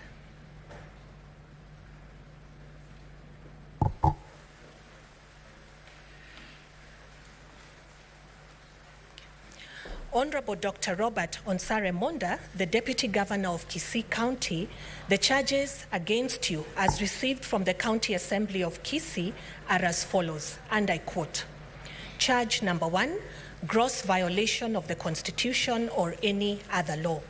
The particulars of the charge are as follows, whereas Article 179(4) vests Deputy Chief Executive power on the Deputy Governor, and whereas in consideration of the provisions of Article 10 and 73(1) A, 3, and 4 of the Constitution of Kenya 2010, insofar as it connotes the manner in which a state officer is expected to exercise assigned authority, Article 75(1) of the Constitution, as read with sections 8, 9, 10, 11, 24, 32, and 34 of the Leadership and Integrity Act 2012 and Sections 9 and 11(1), 2A, 1C of the Public Officer Ethics Act obligates a state officer to behave in all senses in a manner that is devoid of comprising public or official interest in favor of personal interest. The Deputy Governor's actions of requesting for a bribe, receiving a bribe, is meant to compromise the integrity of the recruitment institution of GWASCO, and the same is driven by nepotism, favoritism, improper and ulterior motives, and for corrupt purposes in complete disregard of the provisions of Article 73(2)(b and Article 73(2)(c of the Constitution. By virtue of the Deputy Governor requesting and receiving a bribe of 800,000 shillings, he is in breach of the provisions of Article 232, which obligates public officers to observe the values and principles of public service that include high standards of professional ethics, fair competition, and merit as the basis of appointments and promotions, and Article 73(2)(d) of the Constitution that requires all state officers to be accountable to the public for their decisions and actions. The Deputy Governor, Dr. Robert Onsare Monda, violated Articles 10, 73, 75, and 232 of the Constitution, which bind state officers while discharging their duties in offices inter alia. The Kisii Water and Sanitation Company, GWASCO, advertised for various job vacancies in April 2023, and the said Deputy Governor alerted Dennis Mokaya's father that he could secure his son a job upon paying a bribe of 800,000 shillings only upon his shortlisting and being interviewed for the post. The Deputy Governor used his office to improperly confer a benefit to himself when he solicited a sum of 800,000 shillings from one Dennis Mokaya and his family in the pretext of securing for him a job for the said post of Commercial Manager of GWASCO, an entity of the Kisii County Government. The Deputy Governor received a sum of Kenya shillings 799,000 through the M-Pesa platform as follows. The first tranche on 28th May 2023 of Kenya shillings 249,000, sent in 3 tranches of Kenya shillings 150,000, 49,000, and 50,000 by Dennis Mokaya Mosati on 0725 487 300 to the Deputy Governor's Safaricom line being 0711 860 700. The second one was Kenya shillings 260,000 to the Deputy Governor's Safaricom line being 0711 860 700, and the last tranche in the sum of Kenya shillings 300,000 was delivered to his offices in Kisii Stadium in cash.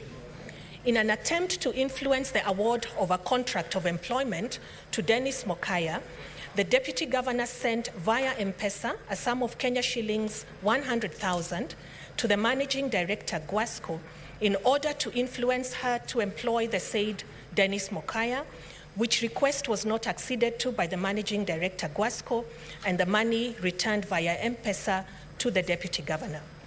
While realizing that the Deputy Chief Executive Authority vests in the Deputy Governor, was there need for the Deputy Governor to grease the palms of the Managing Director of GWASCO to give Dennis Mokaya the said post. Mr. Dennis Mokaya complained to the County Assembly to intervene in its oversight capacity. Mr. Dennis Mokaya thereafter registered a complaint and recorded a statement with EACC and submitted, among other documents, the advertisement from GWASCO on the vacant post to be filled, his letter of application for the job, the invitation letter from GWASCO to attend the interview, and his M-Pesa statement for the month of May 2023, detailing the transfer of the Kenya shillings 249,000 to the Deputy Governor. Despite this huge payment made, Mr. Dennis Mokaya and his family never secured the job. On informing the Deputy Governor that he would be forced to make a formal complaint to the Anti-Corruption Commission on the matter, the latter threatened his life and his family. Consequently, it formed the former to go into hiding. Charge number 2, abuse of office. The particulars of this charge are as follows. The actions of the Deputy Governor, the Honorable Dr. Robert Monda, of using his office to solicit for Kenya shillings 800,000, thereby conferring a financial benefit on himself, and subsequently sending Kenya shillings 100,000 to the Guasco Managing Director so as to influence the award of a contract of employment to a preferred interviewee, he has abused the office of the Deputy Governor and is in breach of Articles 73 and 75 of the Constitution of Kenya, Sections 8, 9, 10, 11, 13, 24, 32, and 34 of the Leadership and Integrity Act by breach of public trust, failing to carry out the duties of his office in a professional, transparent, and accountable manner, using his office to unlawfully enrich himself, failing to conduct the duties of his office with impartiality and objectivity in accordance with Articles 10, 27, 73, 2B, and 232, and practicing favoritism and engaging in corrupt or unethical practices and engaging in actions that bully a person. The Deputy Governor is in violation of Section 11(1), 2A, 1C of the Public Officer Ethics Act that provides that a public officer shall not use his office to improperly enrich himself or others and shall not accept favors from a person who has an interest that may be affected by the carrying out of the public officer's duties, and shall not, for the person's benefit of himself or another, use or allow the use of information that is acquired in connection with the public officer's duties, as well as Section 6(1)(a), C2, 3, 2 and 3 of the Bribery Act that provides that a person commits the offense of receiving a bribe if the person requests, agrees to receive, or receives financial or other advantage, intending that a relevant function or activity be performed improperly by that person receiving the bribe, and in anticipation of or as a consequence of a person requesting for or agreeing to receive or accepting a financial or other advantage, an activity is performed improperly by that person or another person. The Deputy Governor unilaterally used the office to intimidate and cow his family into hiding for fearing for their lives in contravention of Section 34 of the Leadership and Integrity Act 2012.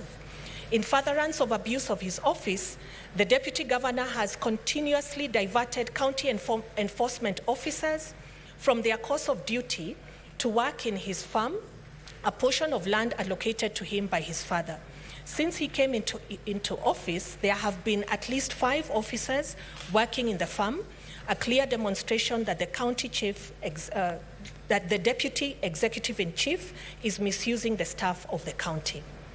On the 20th December 2023, the Deputy Executive-in-Chief employed a contingent of about 20 county officers under the supervision of the sub-county administrator to arrest his brother, one Reuben Monda Orangi, for cutting down trees that his brother, Reuben, planted. In exercise of his executive power, the Deputy Executive-in-Chief ensured his handcuffed brother was bungled in the police vehicle and was incarcerated in Keumbu Police Station for 3 hours without an occurrence booking. At 18:30 hours, the OCS denied the sickly Reuben Monda Orangi, who suffers from high blood pressure and diabetes, and he was immediately transferred to Kisii Central Police Station. At Kisii Police Station, the helpless Reuben Monda Orangi was further denied without a booking on the OB and without the option of bail or bond pending presentation to court. At one point, the sickly Monda Orangi had to be rushed to Kisii Teaching and Referral Hospital for urgent medical intervention. However, on reaching the hospital, Reuben Monda Orangi was never attended to by any doctor, as the OCS Kisii Central Police Station received instructions to immediately take him back to the police station. With his condition now deteriorating, Reuben Monda Orangi was sped back to the police station until 0020 hours, where he was issued with cash. the medical condition of the old man deteriorated to the extent that he was hospitalized at Coptic Hospital for about 3 weeks, and since then he has been injected insulin, a condition that was not there before. Charge number 3, gross misconduct. The particulars of this charge as follows. The Deputy Governor interfered with the appointment of the vacant position of the commercial manager of Guasco by attempting to bribe the managing director, Ms. Lucy Wahito Washira, with a sum of Kenya shillings 100,000. This was in May 2023. This act contravened Article 75 of the Constitution of Kenya.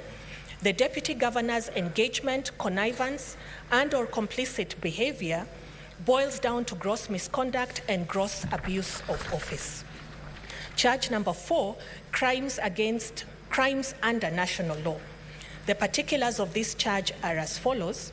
The actions of the Deputy Governor, the Honorable Dr. Robert Monda, of using his office to solicit for Kenya shillings 800,000, thereby conferring a financial benefit to himself, and subsequently sending Kenya shillings 100,000 to the Guasco managing director so as to influence the award of a contract of employment to a preferred interviewee, he is in violation of Section 6(1)(2) and 3 of the Bribery Act that provides that a person commits the offense of receiving a bribe if the person requests, agrees to receive, or receives a financial or other advantage, intending that in consequence a relevant function or activity should be performed improperly, whether by that person receiving the bribe or by another person.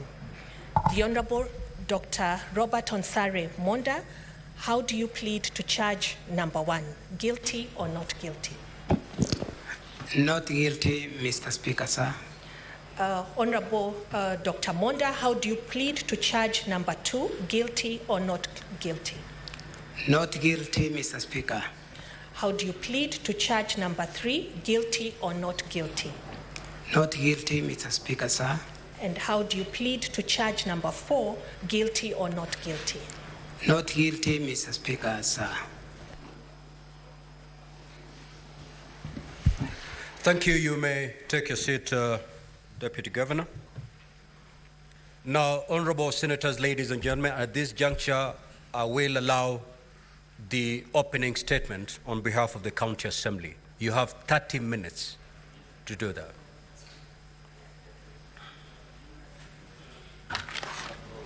Mr. Speaker, sir, this is Ndegwa Njiru. Perhaps before I do my opening remarks or statement with assistance of my fellow counsel, permit me, Mr. Speaker, sir, to draw the attention of the House to the letter dated 8th of March 2024, which letter invoked rule number 10 of the 3rd schedule of the rules governing these proceedings.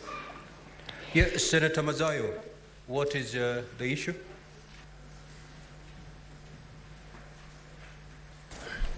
Thank you, Mr. Speaker.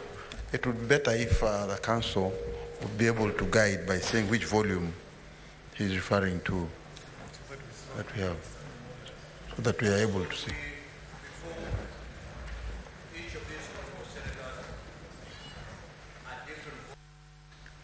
So as you make your opening statement, please pinpoint exactly which volume you're referring to and even the page where that document you're mentioning is contained. I'm well guided, Mr. Speaker, sir.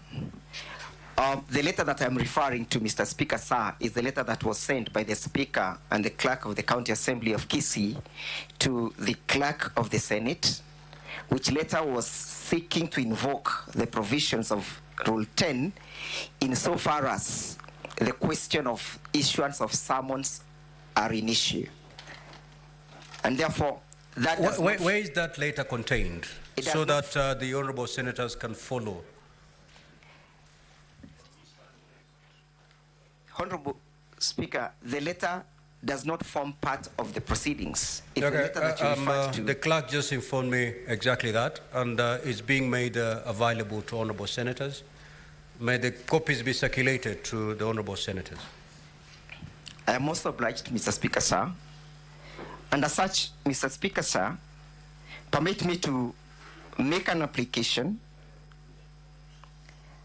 pursuant to Rule 10 of these House proceedings, equally assisted by Article 50 of the Constitution, that this Honorable Court be pleased to issue summons to one Mr. David Hagai Oyagi. Mr. David Hagai Oyagi works with the Kisii County government as a Director of Enforcement and Compliance. The basis of our application, Mr. Speaker, sir, is that while the charges were being read out to His Excellency, the Deputy Governor, there was a charge that involved the misuse of the county resources, to wit, 20 enforcement officers were unlawfully deployed to arrest and harass one Mr. Ruben Onari Monda, and subsequently the charges have also indicated that at least 4 county enforcement officers are deployed by the Deputy Governor of Kisii County to conduct and execute odd jobs such as milking cows, cooking for dogs, at the residence of the Deputy Governor. In the application for summons, we requested the Senate to indicate to the said David that he should produce his appointment letter and any other relevant document that speaks to or against the allegations. Mr. Speaker, sir, the summons being sought will assist this Honorable House to meet its mandate under Section 33, which provides that other than just presiding for a hearing of a case such as this one, Section 33 permits this House also to initiate investigations into the allegations so as to determine the propriety or the impropriety of the allegation contained therein. If the summons being sought by the County Assembly are therefore issued, the Deputy Governor will suffer no prejudice whatsoever, as he'll be granted an opportunity to test the veracity of the statements or evidence that shall be adduced before this House by the said David Hagai Oyagi. Mr. Speaker, sir, these are clear tenets dictated by Article 50 of the Constitution, which the Constitution provides that Article 50 is a non-derogable right, a right to a fair hearing. A fair hearing in this case, Mr. Speaker, sir, and the interpretation of the County Assembly of Kisii means that the Senate shall be afforded an opportunity and the facilities available to determine the veracity of that case. Mr. Speaker, sir, the refusal to issue the summons to the said David Hagai will deny this Senate an opportunity to test whether or not the Deputy Governor of Kisii County has been abusing his office by misapplication and misappropriation of the county resources. It's all known to us that human resource is a rare resource that facilitates and wills the movement of the county, the administration of the county. Therefore, the question for determination when determining to grant, to issue the summons or not to grant, is therefore, will the Senate be afforded a proper opportunity to test the veracity of that issue? Finally, Mr. Speaker, sir, in the bundle of the documents that were sent to us and that were shared and exchanged by the respondents, herein being the Deputy Governor, we are making an application before this court that paragraph 48 all the way to paragraph 49 of the document be expunged for being irrelevant to these proceedings, and that the same do not speak to the question or to the case before the Senate. Mr. Speaker, sir, the offending paragraphs which appears,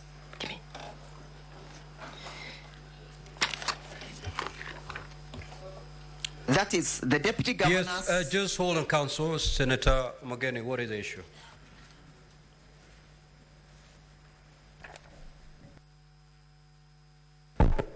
Yeah, Mr. Speaker, the Council is doing very well, but for purposes of us being able to follow his submissions easily, we will want him to make reference to the particular volume of the document is making reference to, and if possible, refer us to the page so that we are able to move with him. Council, I thought I've made that position pretty clear. Sir, I was just about to make reference. Mr. Speaker, sir, I'm referring to the bundle of document appearing in blue from the firm of my senior line friend, Mr. Katwa Kigen and Kimboi, marked as DG. That is the response, and again, the document is dated the 10th of March, 2024. Mr. Speaker, I am referring to... What is the title of that volume, Council? It's DG. It belongs to the Deputy Governor. It's indicated in black as DG, to mean, I think, Deputy Governor. At page E8,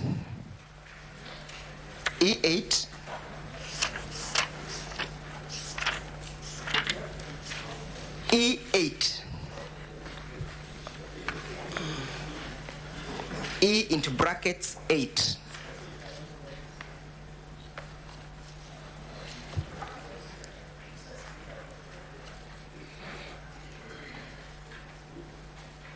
What is the issue, Senator Fernandez? Mr. Speaker, I had indicated earlier that I had a clarification that I needed to seek under Constitutional Article 71 and then the impeachment procedure bill, impeachment procedure under the standing orders. So I wanted to get your guidance and maybe a ruling, because one of the lawyers that is representing the Deputy Governor of Kisii Senator Fernandez happens to be... Senator Fernandez will come to that. Let the parties Okay, thank you. Positions. Proceed, Council. Thank you, Mr. Speaker, sir. I hope the honorable senators are with me. At page 8, paragraph 48, all the way to page 15, paragraph 64. Mr. Speaker, sir,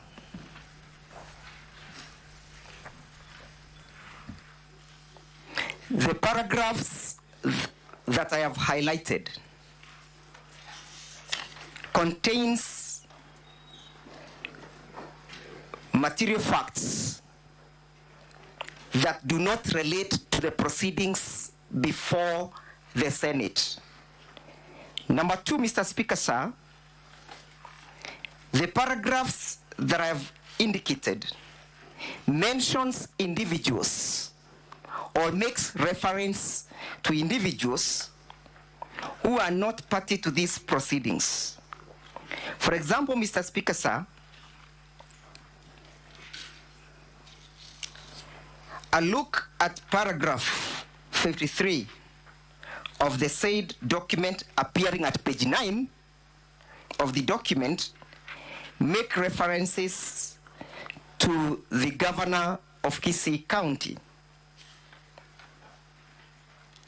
Further to that, Mr. Speaker, sir,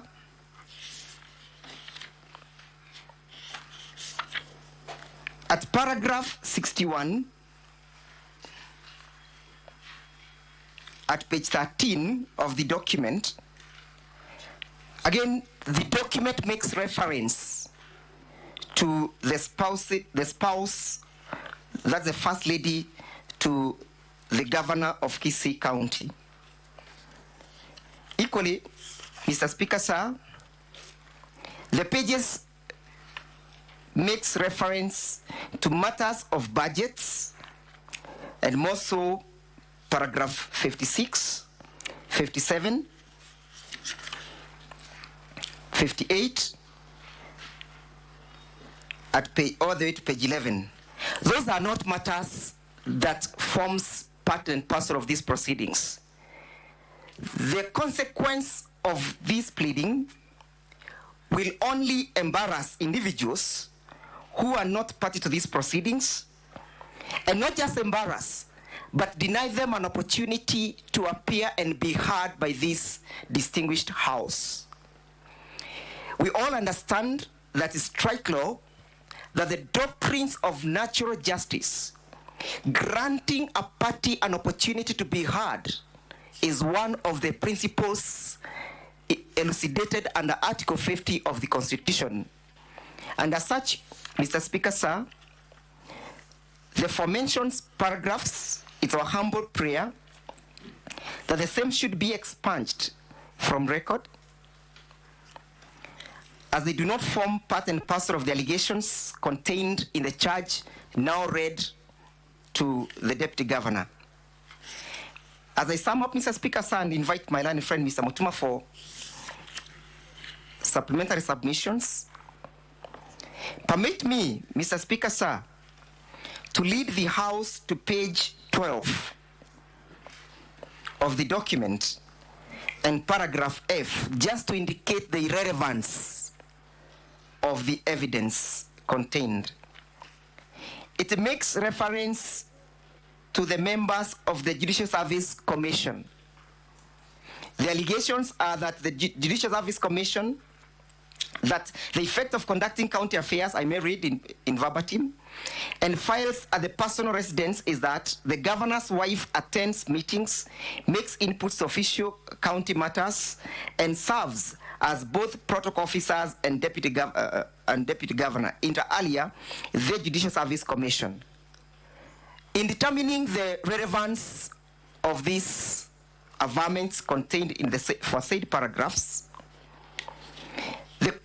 we invite the Senate to interrogate the purpose of such kind of averments, the objective of such kind of averments, and whether or not they inform the charge. Finally, Mr. Speaker, sir, permit me to guide the House to page 15 at paragraph 64. Again, it makes references to individuals not before this assembly, make references to video clips and photos that did not form part and parcel of the evidence at the county assembly. Suffice to note that during the proceedings at the county assembly, the deputy governor, beg your pardon, appeared before the county assembly and filed his response, dated the 29th of February. These video clips have no relevance to the proceedings, and I'm aware that it may prejudice the senators determination as to the relevance of these video clips because they have not yet been played. We had the opportunity of reviewing them and analyzing them and made an opinion to which we invite the honorable senators to hold that they have no relevance. It may perhaps be paramount, or it perhaps may be important for those clips to be played for the senators to determine their relevance when determining to expurge the said paragraphs. With your kind permission, Mr. Speaker, sir, permit me to invite Mr. Mutuma for further submissions.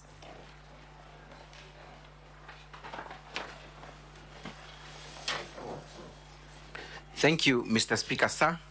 For record purposes, my name is Elias Mutuma, part of the legal team representing the County Assembly of Kisii. I want to make additional submissions, Mr. Speaker, sir, in addition to the relevant materials before this House.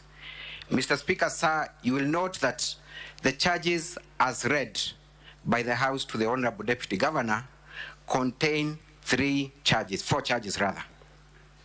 Very specific charges that have been read, and the Deputy Governor has been able to respond that he's not guilty of the four charges. Mr. Speaker, sir, it is the four charges that were prosecuted by the County Assembly of Kisii. It is the four charges that the Honorable Deputy Governor responded to. It is the four charges that this House has been invited to make a determination on. Those charges, Mr. Speaker, sir, are contained at pages 15 and 21 of the County Assembly's bundle of documents. The same are, if I may read, page 15,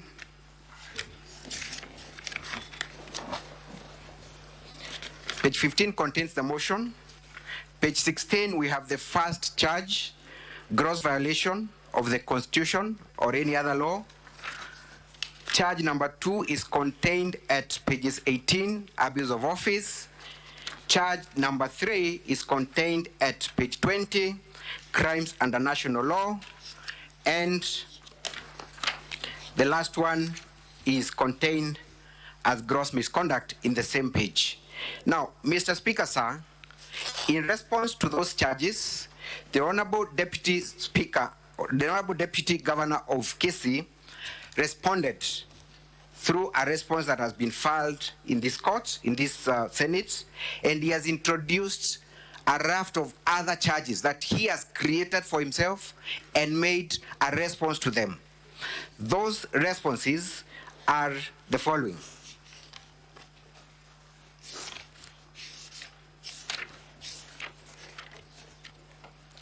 Mr. Speaker, sir, if you look at the Deputy Governor's response, the one my learned friend has made reference to, as from page 8, the Deputy Governor creates new charges that were not part of the County Assembly's charges. One of those is incompetence, budget absorption, budget variation, use of senior staff, mortgage provision, use of personal home for county functions and files and documents, not working with other leaders, use of an official personnel on county matters, and he proceeds to make a defense on those charges. Those charges have not been read to the Deputy Governor, but this House is being invited to make a determination on those matters. It would be a waste of crucial time for this House to proceed and listen to a defense that contains a response to charges that were not part of the charges by the County Assembly. It is on that basis, Mr. Speaker, sir, that we ask the honorable senators to expunge that part of the response because it has no bearing, it has no relevance to these proceedings. That is all, Mr. Speaker, sir.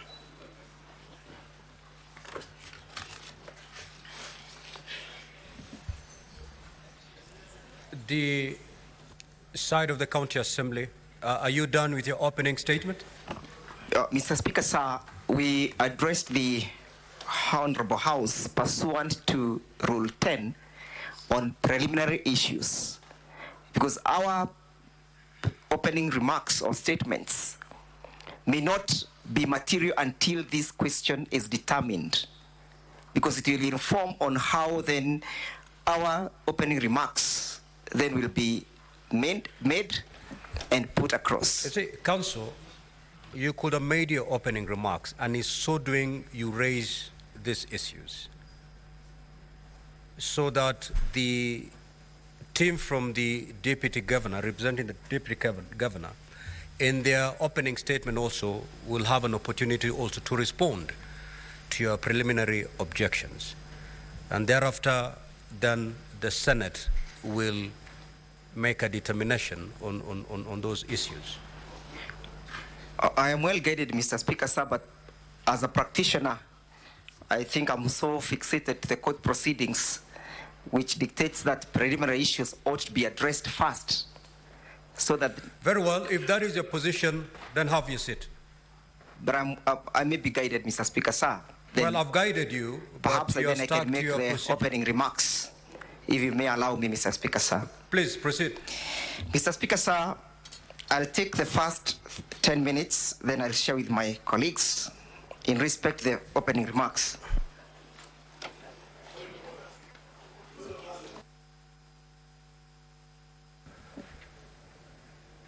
What is the point of order, Senator, for Baringo? Thank you, Mr. Speaker. I've listened keenly to the councils for the County Assembly. Mr. Speaker, I thought your guidance was clear, because the stage you are in, Mr. Speaker, as per the program, is actually opening statement on behalf of the County Assembly. I am worried, Mr. Speaker, that if we allow further, we are likely to lose the track. Mr. Speaker, this is not a case between this Assembly, or rather this House, and any of the parties.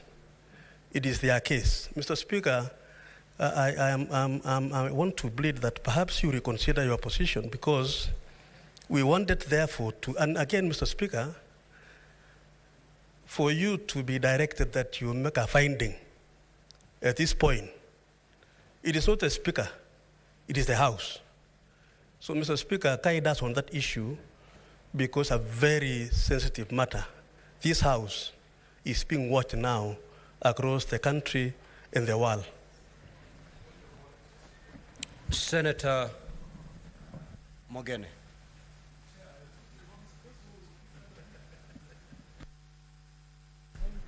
Yes, Mr. Speaker. Senator Sifuna, you don't have to beg. I will give you an opportunity. Yeah, Mr. Speaker, maybe just to assist Council for the County Assembly.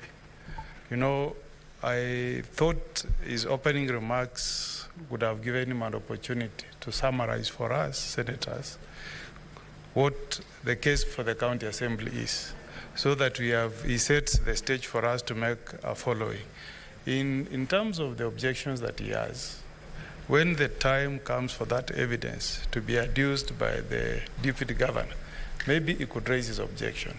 But he should utilize, with tremendous respect to him, the opening remarks to summarize for us, because we just want to know, to have a glimpse of the case that is facing the Deputy Governor. And you have guided him. Maybe we should also advise him that it's good you take the ruling of the Speaker as a guidance for you, so that you follow and you make these proceedings simpler for us to follow. Yeah, Senator Sifuna. Mr. Speaker, with the greatest respect to all the senior counsel who have spoken before me, I believe that this is a quasi-judicial proceeding, and the Council for the Assembly is very much in order to require that a ruling be made on the preliminary requests. The only thing I fault them for is being too verbose on a very simple request.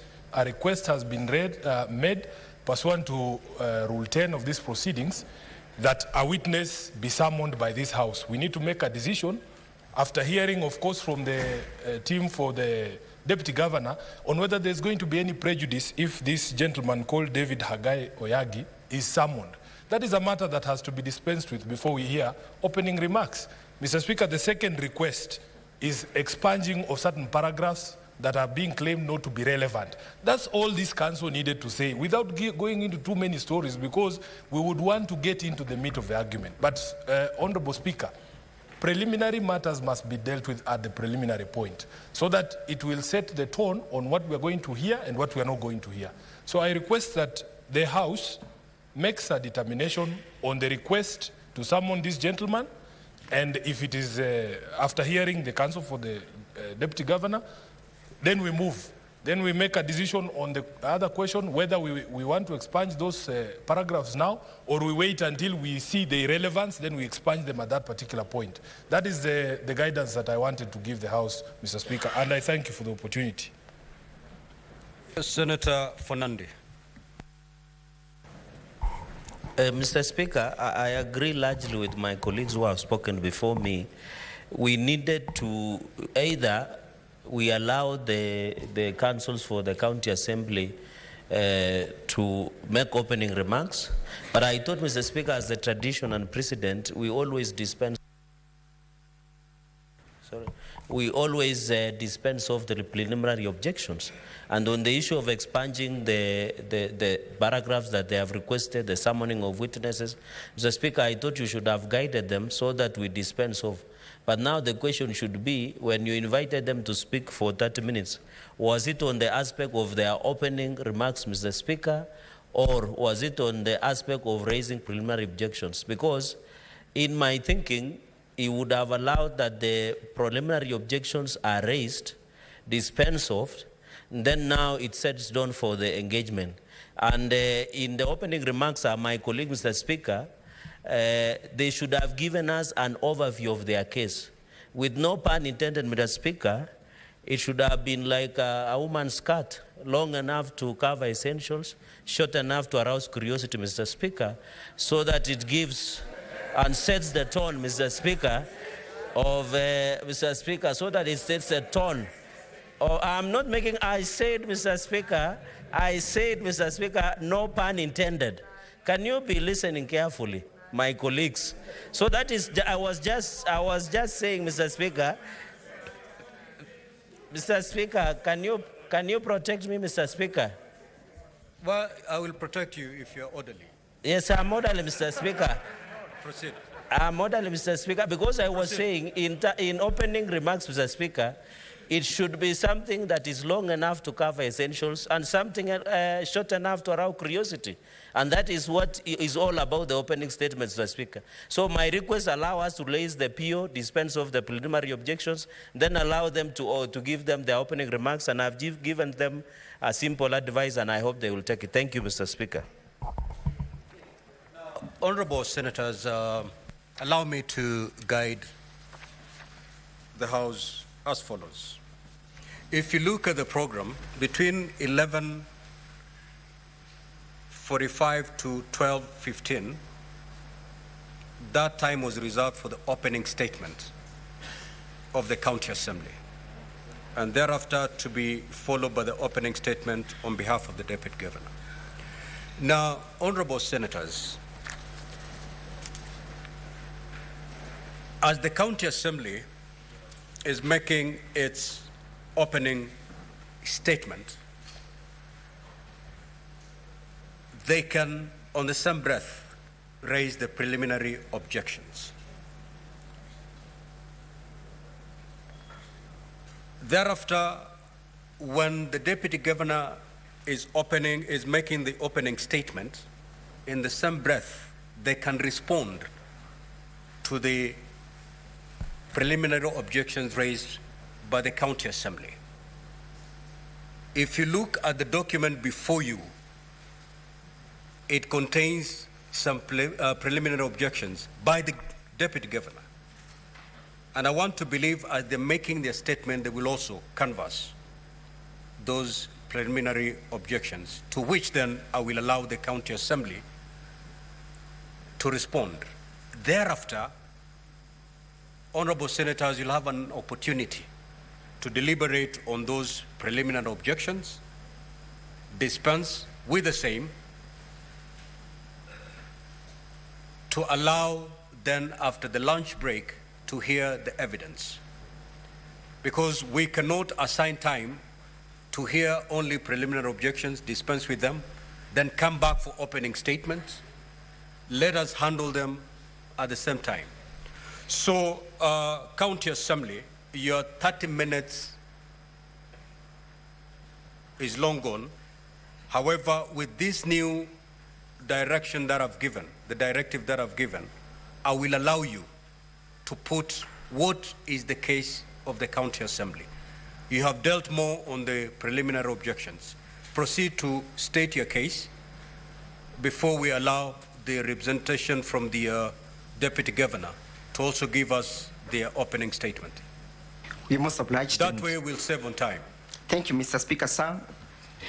Mr. Speaker, sir, our case is very simple. It's a case of a deputy governor who decides to use his office for personal gain. Is a deputy governor gone rogue. Is a deputy governor who has decided not to inspire the youth of this country. In my opening remarks, permit me, Mr. Speaker, sir, to refer to the book of Exodus, chapter 18, verse 21. Moreover, look for able men from all the people, men who fear God, who are trustworthy, and hate bribes. Equally, Mr. Speaker, sir, permit me to refer to Surah ya Pili, or the second chapter, verse 188 of the Quran. And they are taking of bribe, to thou were forbidden. For taking it and the devouring of men, substance worthiful bribes. And we have prepared for the disbelief among them and a painful moment. Mr. Speaker, sir, on the 29th, or the county government of Kisii, through the Guasco, advertises for a job for the commercial manager. The job is carried on the newspaper. The deputy governor gets to know about it, informs his friend, Mr. Joseph Mosati, whom he alleges he has been friends for the last 32 years, that here is an opportunity where your son can take or can be absorbed into the employment, makes arrangements on how to extort, defraud, and benefit with 800,000 shillings, creates a scheme where he meets the managing director of Guasco, informs her in advance that I have a candidate who will be presenting his application before you, convinces her or attempts to convince her that at the appropriate time, I will do the necessary. And the necessary hearing being bribing the director of Guasco for purposes of return of a favor in favor of Dennis Mosati. Dennis Mosati is given the responsibility by his father to raise the 800,000 shillings. A young man, a poor man, a jobless man, a family man, a man who is destitute and desperate for a job, does all that is within his means, sells his salon so as to raise the 800,000 shillings, sells all his households, sufurias and everything else, so that he can raise the 800,000 shillings as sought by the deputy governor. Succeeds in that mission, raises the money even from his friends, and upon the success of the mission of raising the 800,000 shillings, forwards the same. The father is involved in that scheme, the mother is involved in that scheme, but finally the money lands to the deputy governor. Through the M-Pesa, through cash, the county assembly shall give evidence to that extent that yes, money was sent from the M-Pesa of Joseph Mosati money was sent from the M-Pesa of Dennis Mosati, the complainant, and equally money was sent from the M-Pesa of Ann Musati. And the money all landed to the benefit of the M-Pesa of the deputy governor. Subsequently, on the same day, the deputy governor sends 100,000 shillings to one Lucy Wahito. Upon receipt of these 100,000 shillings, Lucy Wahito, the managing director of Guasco, is perplexed, wonders why the deputy governor has decided to be that generous. Upon placing a call to the deputy governor in search of the reason for the forwarding of the remittance of the said amount, the deputy governor merely makes a statement. You remember what I told you? This is meant for what I had told you when I summoned you in my office. The good Lucy Muhito decides to resend the said amount, refuses to be influenced, refuses to be bribed, refuses to be corrupt. In essence, Lucy Wahito meets the qualification of the qualifications of the persons described by the Bible and by the Quran, refuses to be corruptible. Finally, the deputy governor receives the money, 100,000 shillings, resent back to him, and makes no further follow-ups. In his defense, he says that this was made to you, Lucy, as an error, takes no efforts to refund the same, to reverse, or even to call Lucy for the reversal. The other limb of the case, Mr. Speaker, sir, is where the deputy governor decides to abuse his office. Being the powerful man that he is, and his brother being the miserable old man that he is, decides to have it fixed his way. He mobilizes the county government enforcement officers to go and arrest the poor Monda, the sickly Ruben Monda, the hopeless Ruben Monda. He's burdened into the police vehicle, courtesy and at the behest of the deputy governor. At the county assembly, Hanson bears as witness that yes, he confirmed that he's the one who mobilized the said enforcement officers. And be that as it may, the deputy governor, with all the resources afforded to him, decides even to apply the county resources in applying for officers, enforcement officers, uniformed to do odd chores at his farm. Odd as even cooking for his dogs. So the county government the Senate is presented with a case such as this one. Previously, the cases of impeachment, they have been pegged mostly on the question of the violation of the Constitution and the mismanagement of county resources. This is a unique case. It's a case where we are not inviting the senators to look at whether or not there is any resource or funds that have been lost. The question of oversight means that the Senate also has to look and interrogate whether the persons in the name of the county deputy governor squares out with Chapter 6 of the Constitution. Is this a man full of integrity? Is this a man who can be trusted? Is this a man who can be held to account? Is this a man who is transparent? Is this a man who can inspire the youths? Is this a man who can be trusted with the county resources? Evidence will bear us witness when we begin to tender the same, that Dennis is not the only victim.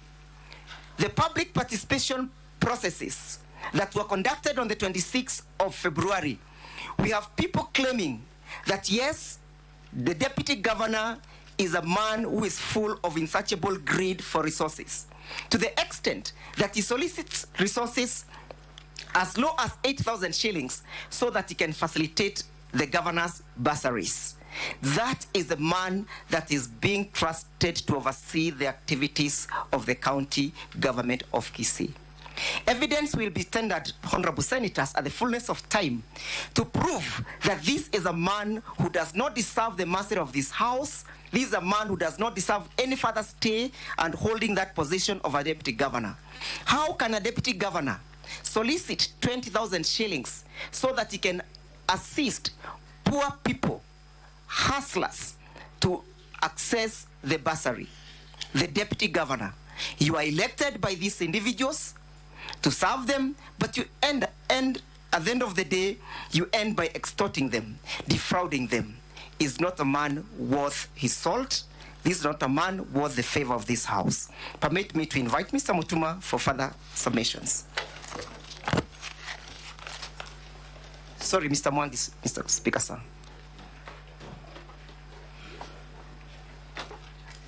Mr. Speaker, sir, my name is Mwangi. I rise to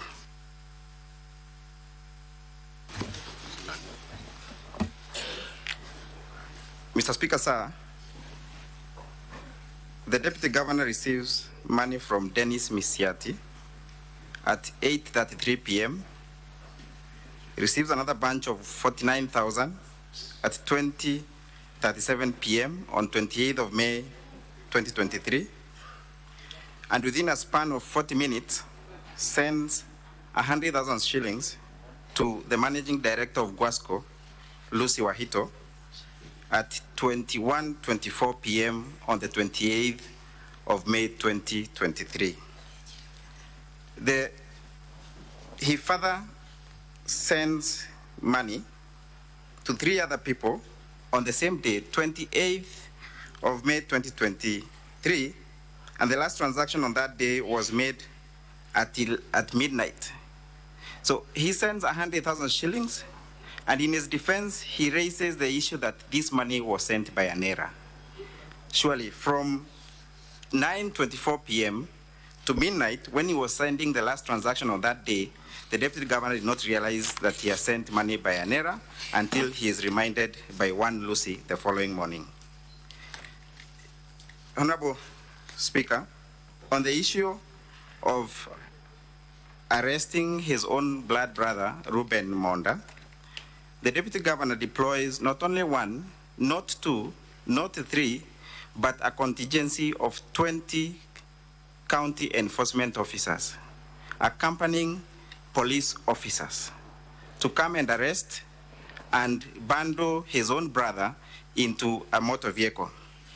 Surprisingly, Mr. Speaker, his own brother, today, because of the events that the ordeal that he went through on that day, he is now a diabetic man who has since started injecting himself with insulin, a condition that was not there before then.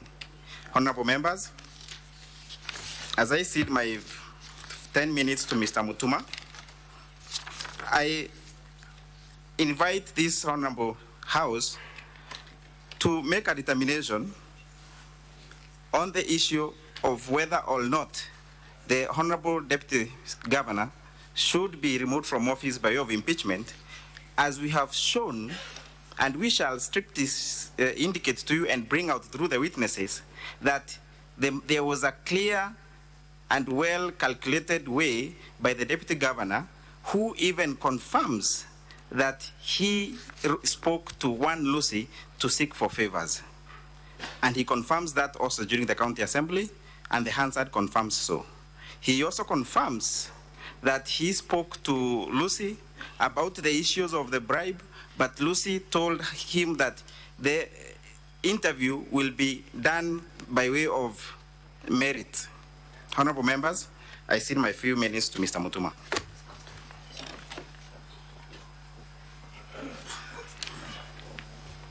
Thank you, Mr. Speaker, sir, and the honorable members of the Senate. The case of the Kisii County Assembly is simple. It is a cry by the most vulnerable members of our society who have suffered at the hands of their leaders. It is a case of the most vulnerable members of the society who have been exploited by those in positions, those that they pay through their own taxpayers' money, and that is what these honorable senators are being invited to make a determination on. Honorable Speaker, sir, you will realize from the testimony of Dennis Misati that as a result of this ordeal, after 12 years of trial, getting their second born, the wife was so depressed, to the extent that she collapsed and lost the baby. The thought of having sold everything that they had, the thought of losing everything that they were calling a source of livelihood was too much for her to bear. She had to undergo a miscarriage at the hands of the deputy governor. Last year, but one, honorable senators, I had the opportunity of appearing before the Supreme Court where we were on the same side with my learned friend, Mr. Katwa Kigen, and I want to quote him. He told the honorable judges of the Supreme Court that you have a right to be hungry. You have a right to be bitter. When a witness appears before you and concocts facts, when a witness appears before you and twists events and lies to you, looking at you straight in the eyes and tries to twist a very simple issue, then as honorable senators, you have a right to be angry. When you listen to the testimony of the deputy governor, you have that right. Invoke it. Tell him he's lying. Tell him that whatever he's telling you does not make sense. You do not receive money from an innocent person. Send it to the very person that you're being accused of seeking a favor from.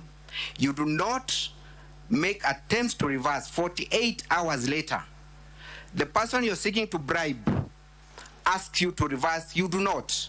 Then you come before Senate and look them straight in the eye and say, I had sent that money by mistake. You have a right to be angry. Exercise that right. Most obliged, Mr. Speaker, sir.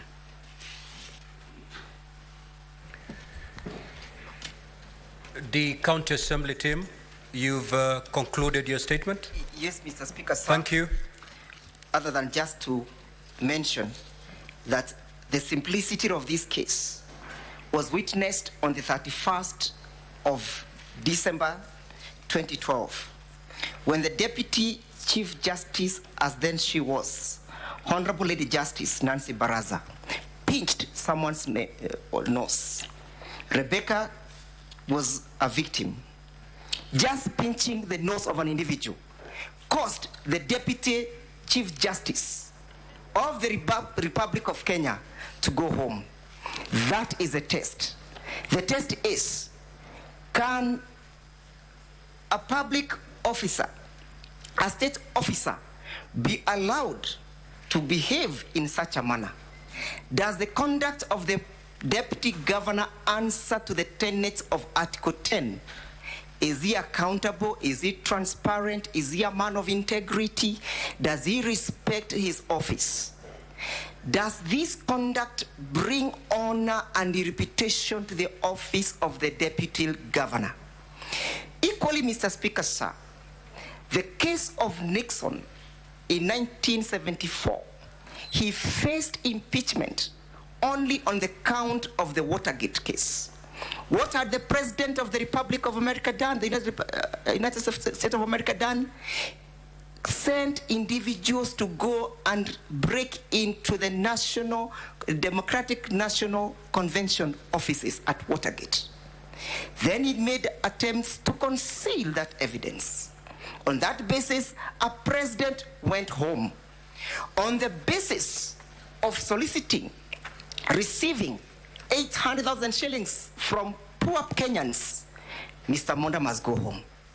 On the basis of using the state resources to harass innocent and hopeless Kenyans, Mr. Monda must go home. On the count of misuse of the county resources, the meager county resources, Mr. Monda must go home. I so invite the senators to keenly look at the case of Nixon and the case of Nancy Baraza. Most obliged. Thank you. Now I will allow the team of the Deputy Governor to take us through their statement. Now, Council, there's a difference between an opening statement and a final submission. Because what I've just heard from the last bit of the County Assembly, those are final submissions. So let's hear your opening statement, not your final submission.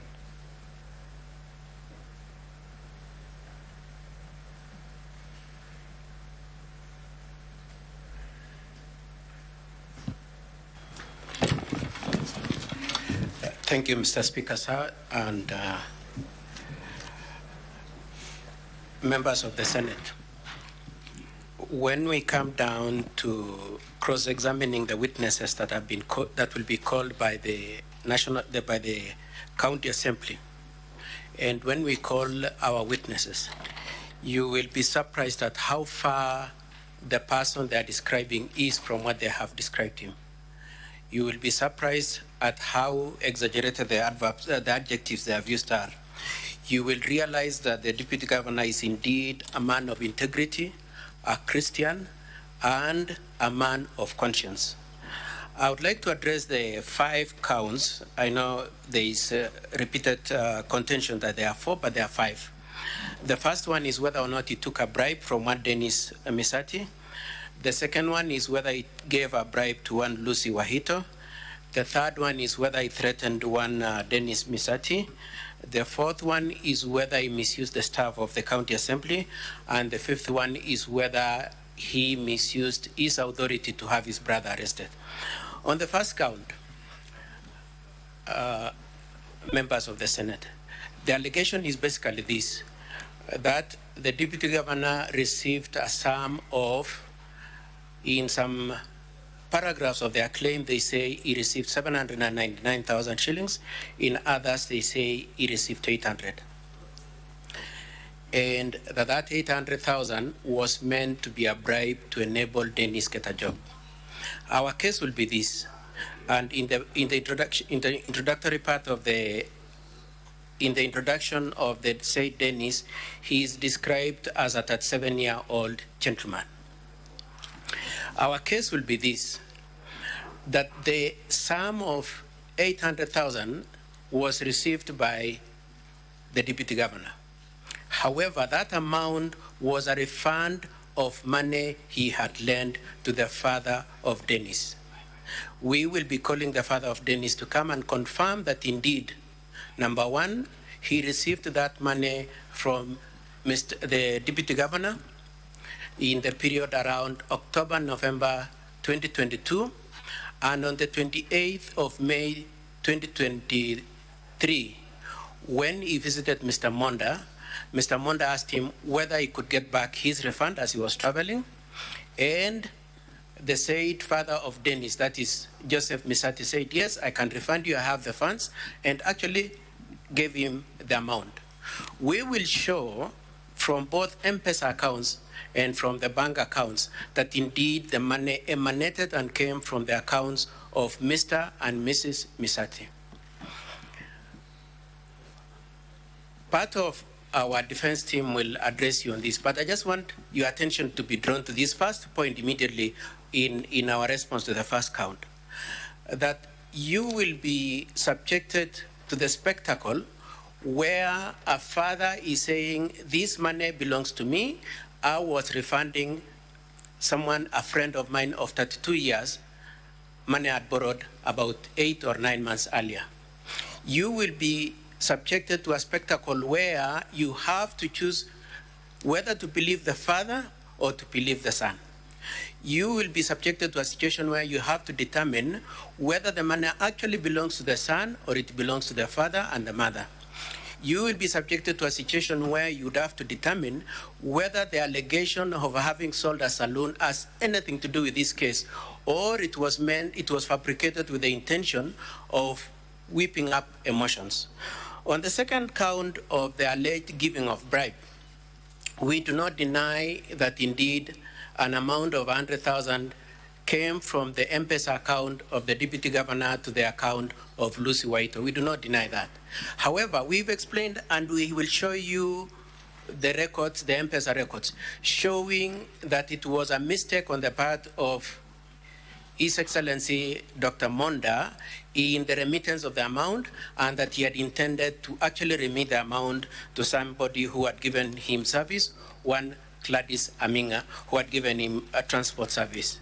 We will show you that the phone records or the phone book recording by the Deputy Governor was such that the names of the two people were next to each other because they are both chief officers in the Kisii County Assembly, and that was just a mistake. Now, it is said that Lucy is eligible to be made a saint because he returned the money and refused to be influenced. We will invite your attention to two details on this issue. The first detail is that by 28th of May, interviews and scoring of the candidates had been done about 13 days earlier, that is on the 15th of May. So that by 28th, really, the person who had successfully contested for that office had been determined by reason of the scores done by the various members of the board. It had nothing, it could not possibly be a basis to have influenced who would be assigned this job. The second issue that we will be addressing on that issue is in the statement that was presented by Lucy at the county assembly. She was very explicit. She said, I received an amount of 100,000. I called the deputy governor and asked him, what is this money for? She says that when I asked the deputy governor that question, he kept quiet. On our part, we are saying that the deputy governor told him, it is a mistake, I meant to send it to Gladys. But just leaving it, we are taking Lucy's statement at its best. Lucy does not say it was meant to influence the decision she was to make or the board was to make for purposes of giving the job. Now, after having appeared before the county assembly and having presented our case, immediately the county assembly, the people sponsoring this motion, went back and did another affidavit. And now Lucy suddenly remembers that indeed there was a very specific statement by His Excellency Dr. Monda saying this money is meant to assist me on unemployment. We just pray, honorable members, that please do give consideration to that change of mind, that this change of mind is caused by the way we conducted our defense at the county assembly and is meant to fill up gaps. And probably to just emphasize that indeed it is a statement made after we had put in our defense and was meant to influence this assembly, this Senate, to think that indeed her earlier statement saying he kept quiet is not necessarily accurate. The third thing I'll be requesting, we will be showing, and we requested that you take into account, is that it is said that Lucy received the money, asked for it to be reversed, and then eventually sent it back when it was not reversed. Now, I pray that you just keep in mind the dates. It is said that the money was received on 28th. Lucy returns the money on 30th, 2 days down the line. We will take you through the M-Pesa and show you that Lucy must have celebrated the receipt of this money. Because if you look at the M-Pesa account, you will see how she immediately utilized that money upon receipt of that money. And so we will be saying the hero they are referring to is not actually a hero. But on our part, our point of emphasis is simply to say this, that it was a mistake, the money was returned, and Dr. Monda was constrained and compelled to look for another money to pay the said Aminga who was meant to have been paid and whose name is next to Lucy. Now, coming to the issue of threats, just probably one more statement on that issue of Lucy. We will be requesting that in fairness to Dr. Monda, we do recall our lives. And remember that from time to time we have made mistakes in sending money to the wrong person when we intended it to be to somebody else. And that mistake cannot be taken away from Dr. Monda merely because he's standing trial. On the issue of threats, Dennis Misati, the son of Joseph Misati, who will be coming to testify, says he was threatened and he relocated with his family. We will be showing that indeed there was no communication between Dr. Monda and the said Dennis Misati. The demand letter he's saying he made, we are not aware of. The late report to EACC, which he says is the basis of that threat, there is no demonstration of that. It's just a mere allegation. And as a matter of rule of law, he has not made any report to anybody that indeed he was threatened to the police. And this report, these allegations are made 8 months down the line. On the allegation of the misuse of staff, we will be demonstrating that indeed, as a deputy governor, is entitled to be assigned some staff members to help at home. We will be demonstrating that the allegation that these staff members, and I'm surprised that my colleagues, it is not anywhere in the pleading, so I suspect it is my colleagues who have come up with it, saying that these staff were cooking for dogs. I wonder why they had to choose dogs. But our point would be this, that the deputy governor is entitled to staff members. None of those staff members have said anywhere that they have been misused. It is said that these staff members were used to dig a well. And this should be in the period of around 2024, 2023. We will be showing that indeed there has been no well dug at the deputy governor's home in the last almost 10 years, because the well was dug in the year 2003. We will be showing that indeed he doesn't have dairy, and that bit of the allegation that he was using the staff to manage dairy is not true. We will be demonstrating that he doesn't run any farming in Kisii. The land assigned to him is used for purposes of, he has planted trees on the farm, and so he doesn't have any farm which he could deploy the staff to work in. And we will be saying this is a complete falsehood, unfortunately, from his brother. Now, on this point, I just want to hang on 1 minute and invite your attention to this. So, on the first two counts of, or rather the first count of taking a bribe, on the third count of threatening Dennis, you will be having a situation where the father is testifying against his son, or rather the father and the mother testifying against his son. On this count of the alleged misuse of staff, and the next point being the arrest of the brother, you will be having a situation where this Senate is being asked to take the place of the mother of the two brothers and preside and determine their dispute. We are saying that this Senate is being reduced to an unfortunate level by being asked to preside over disputes over families, and a colleague of mine will address you on that. Lastly, on the issue of the arrest of the brothers, we draw your attention to the point that it is Dr. Monda's case that indeed he planted the trees. The trees belong to him. He planted way back in the year 2007. We've called witnesses who were involved in the planting of those trees. The brother came in and started cutting the trees. Dr. Monda did nothing other than to just report to the police and say, my brother is cutting the trees that belong to me. The police did the investigation and determined that indeed, from the face of what they had, it was the brother who was on the wrong in cutting the trees belonging to Dr. Monda and had him arrested. That will be our case. One of the things then you'll be being asked then is whether you want, at this Senate level, to make a choice of believing either the brother, that is Robin, or Dr. Monda Robert. The second one is whether you want to take up the role of the police who are already investigating the issue. Now, my colleagues have tried to make the issue a motive by saying that over 20 people went to arrest Dr. Monda. Now, again, our position is that he merely reported and the police went to arrest him. However, even assuming 20 people went to arrest, and we are saying we don't know how many people went to arrest, but even assuming 20 people went to arrest, is the issue the number of people who went to arrest, or whether there is a culpable offense, whether the police were entitled or at a legitimate reason to effect the arrest. So that the issue of the number of people, the issue of the summons for a guy is really relevant. It doesn't change anything. What matters is whether or not Dr. Monda was right to have reported and whether the police were acting within the scope of their duties in effecting the arrest. Then, Mr. Speaker, the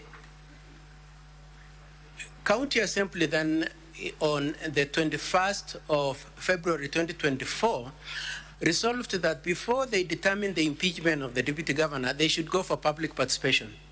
They went for public participation, and one of the results of public participation was a memorandum written by one Benson. That Benson then brings a memorandum accusing Dr. Monda of some excesses. Mr. Speaker, sir, I request for your direction. Your assistant is threatening me with 15 minutes. My conscience, I'm aware that my colleagues used over 1 hour. I would only pray for, because I'm here to address the issue of the preliminary, the issue of the expansion, expanding some documents. I just pray for equal timeline, Mr. Speaker, sir. Council, I promise to Council, be responsible that is on not time. a threat. That wasn't a threat. Indeed, you have 15 minutes. If you're not done within those 15 minutes, then you can make your plea, and I will direct when we get there. Thank you, Mr. Speaker, sir. I would request the honorable senators to look at the document filed by the Deputy Governor, and it is marked DG in blue. And if you look at page 56,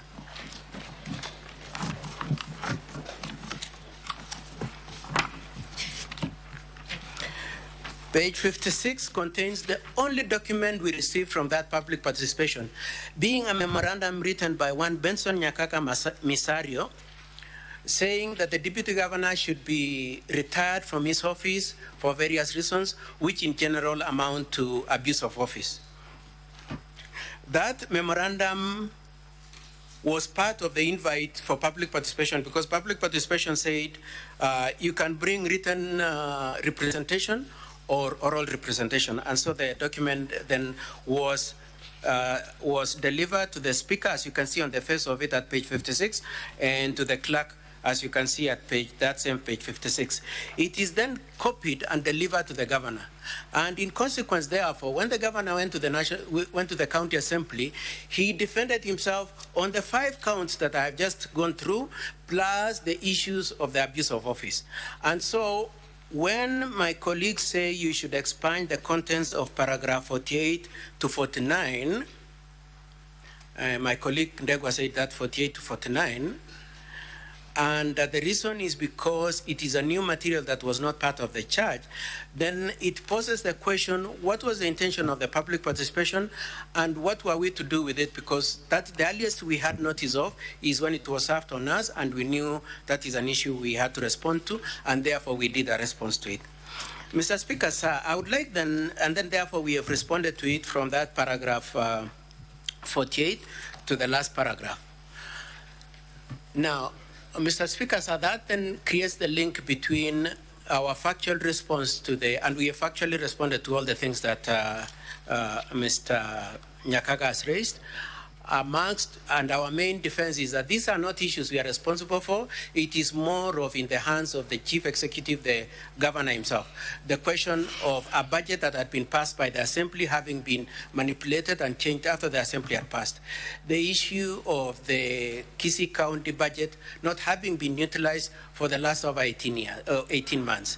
The issue of the deputy governor's wife being the one who is actually in charge of the county. All those issues are accusations against the governor, and we had to respond to them. Now, Mr. Speaker, sir, and honorable members of the Senate, when you go back to reflect on whether you will expand these paragraphs from paragraph 48, we request that you keep a clear mind about the dichotomy of this issue. If the reason for wanting to expand is that it was not part of the case at the county assembly, then that is wrong on the face of it, because it was part of the case. They went for public participation, we were served with this document, and so we had to come and respond to it. However, if their argument is that it is not part of the 5 grounds that Honorable Siocha moved when he was seeking impeachment, before then he asked for public participation, then that's a different issue. But we pray that you please do not expand them merely because, or rather on the ground that it was not part of the case at the county assembly. It indeed was part of the case at the county assembly, and you will see it on the face of the documents. Now, you've then been asked to remove those documents because they are not relevant. I would like to submit to you, honorable senators and Mr. Speaker, sir, that the question of whether those are relevant or not belongs to you. It doesn't belong to the judgment of the assembly. It's not the assembly who says, we went for public participation. We enjoy the parts where they say, remove the deputy governor because he disrespects the wife of the governor, because he has taken a bribe. We don't want this, we want this. It is not for them to choose what should eventually come to you. It is for you to determine whether or not they are relevant. And so I insist that you retain that paragraph 48 to the last and determine at the end of your whole process whether they are relevant or not. And nobody should take away your if I were in court, I would say your jurisdiction to determine the relevance of that and to apply it in the question of whether or not you agree with the motion for impeachment. Now, my colleague was very specific. He says that, for instance, at paragraph 61, there is reference to the wife and to the governor, and that those people are not here to defend themselves. And we are saying that's not the correct position. We are not here to discuss, we are not here to determine the status, the fate, and the situation of the governor and his wife. We are here merely to defend ourselves. We received a notice from Benson telling us for these grounds, the governor should additionally be impeached. And we just come here to say, no, you shouldn't impeach us for that reason, because these are our reasons. And if it were to be then the case that in our defense we are saying that it is not the deputy governor who is responsible for the changes in the budget, for non-use of the budget, and so on and so forth, if that is the case, that it is the governor, that's our defense. It is not intended to bring into issue the governor and his wife. It is only merely meant to persuade you that indeed that's not a ground upon which you should impeach the governor. We would therefore be asking you to determine the question of the place of the public participation in these proceedings, because that is actually a product of the public participation. And I would probably just want to mention one thing to you, that at page 41, in the public participation, if you look at page 41 of the, if you look at volume 1 of the Assembly's bundle, page 41, they have brought to you the product of the public participation, as they say.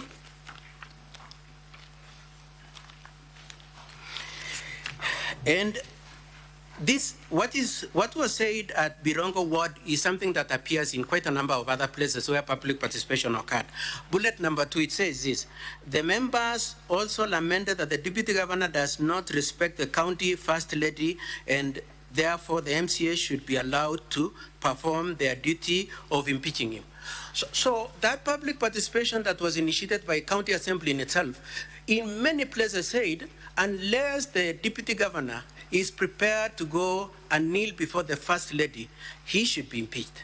And we are saying we are not under an obligation to have to kowtow to the wife of the governor. Now, I would like also to invite you to page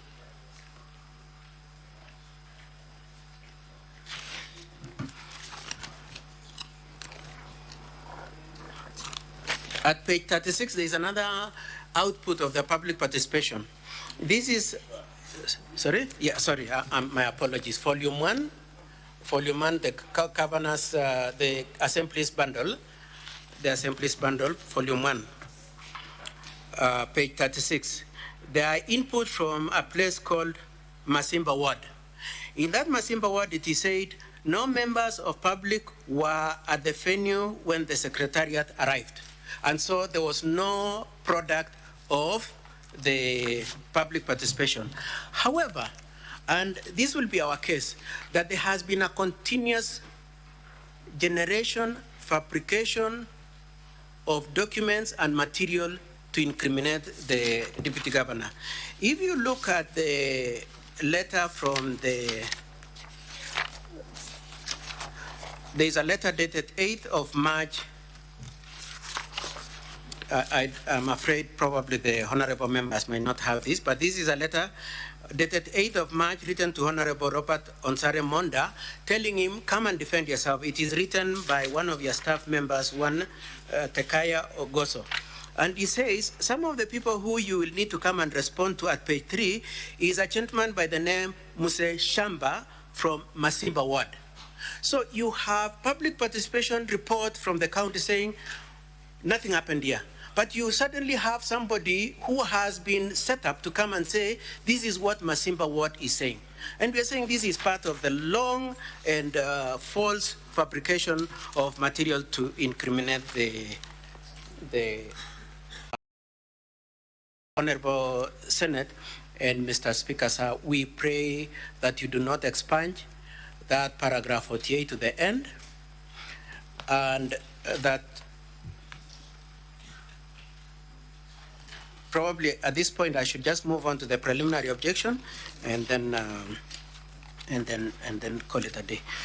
Now, Mr. Speaker, sir, unlike my colleagues, Mr. Speaker, sir, I pray for just a few more minutes. Could I request for about 20 minutes, please? Kindly. No, I'll give you a further 15 minutes. 15. Thank you, Mr. Speaker, sir. Did you say 50?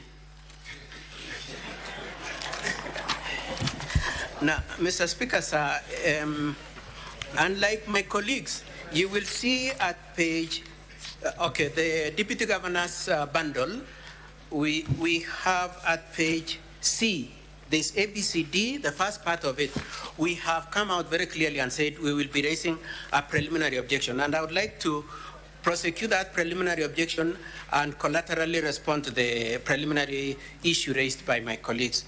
In that preliminary objections, Mr. Speaker, sir, I have made reference to your I've made reference to the third schedule, being your rules of procedure on impeachment, and those rules state to the effect that I have particular reference to Rule 14, Rule 20, and Rule 30. Rule 14 says any preliminary question or issue raised by the County Assembly or by the Governor shall be argued, and so on. And then at Rule 20, which is where I really want to place a lot of investment on,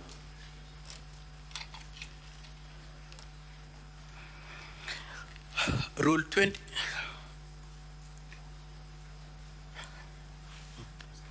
Rule 20 states, in presenting its evidence, the Assembly shall not introduce any new evidence that was not part of the allegations against the Governor by the County Assembly as forwarded by the Speaker of the County Assembly to the Speaker of the Senate.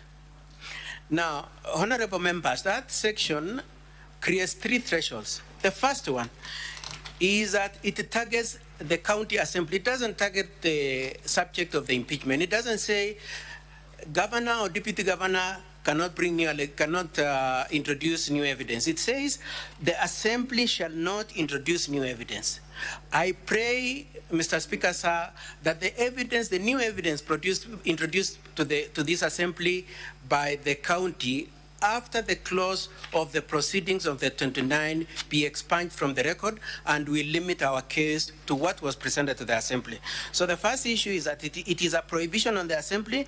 Number two is that it prohibits new evidence. Number three is that it prohibits new allegations. And number four is that the limit is what were the conversation between the Speaker of the County Assembly and the Senate Speaker.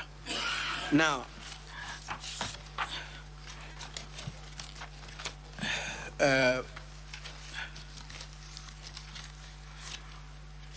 for purposes of determining that preliminary objection, we would be making reference to the letter dated 1st March 2023, being the letter written by the Speaker of the County Assembly to the Speaker of the Senate. And in that letter, at page 7 to page 8, they have listed the items that the Honorable Speaker read at the start of these proceedings, being the notice of motion, votes, and proceedings, the order paper, and so on and so forth. However, when the letter was being written to the Deputy Governor, asking him to defend himself by a letter dated 8th of March, the contents of what the Speaker of Kisii County Assembly had forwarded to the Senate was changed completely. We have a new case completely.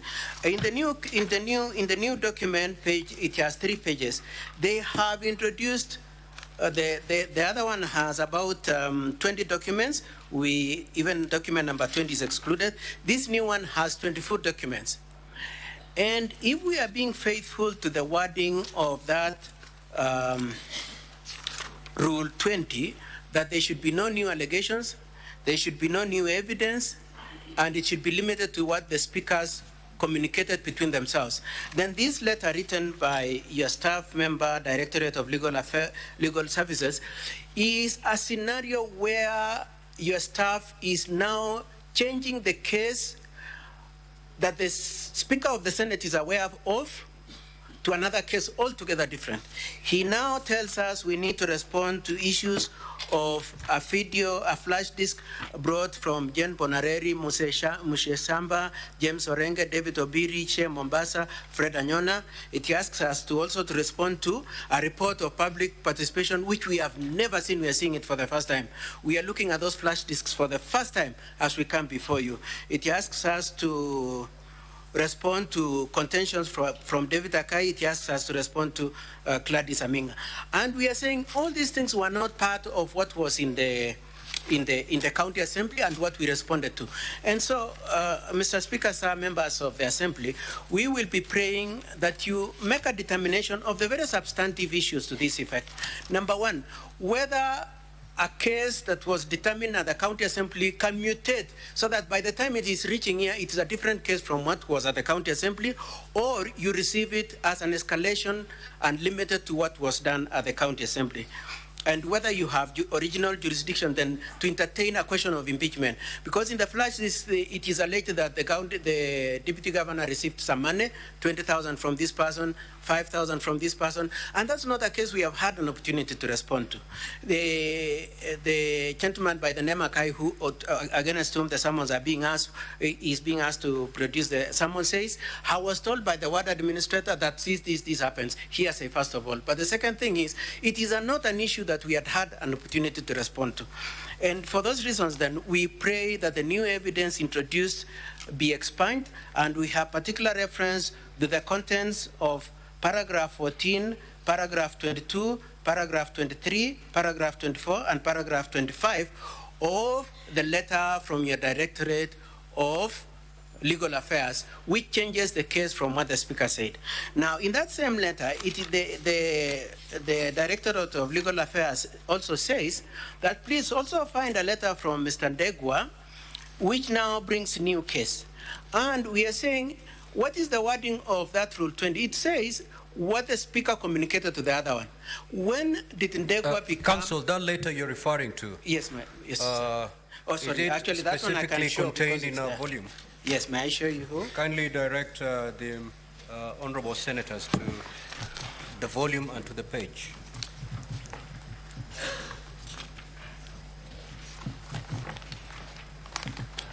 Yes, it is the County Assembly's bundle, volume 1, page 336, please. 336. Yes, 335. It's the last page, actually. It's practically the last page on the bundle, this bundle here, volume 1.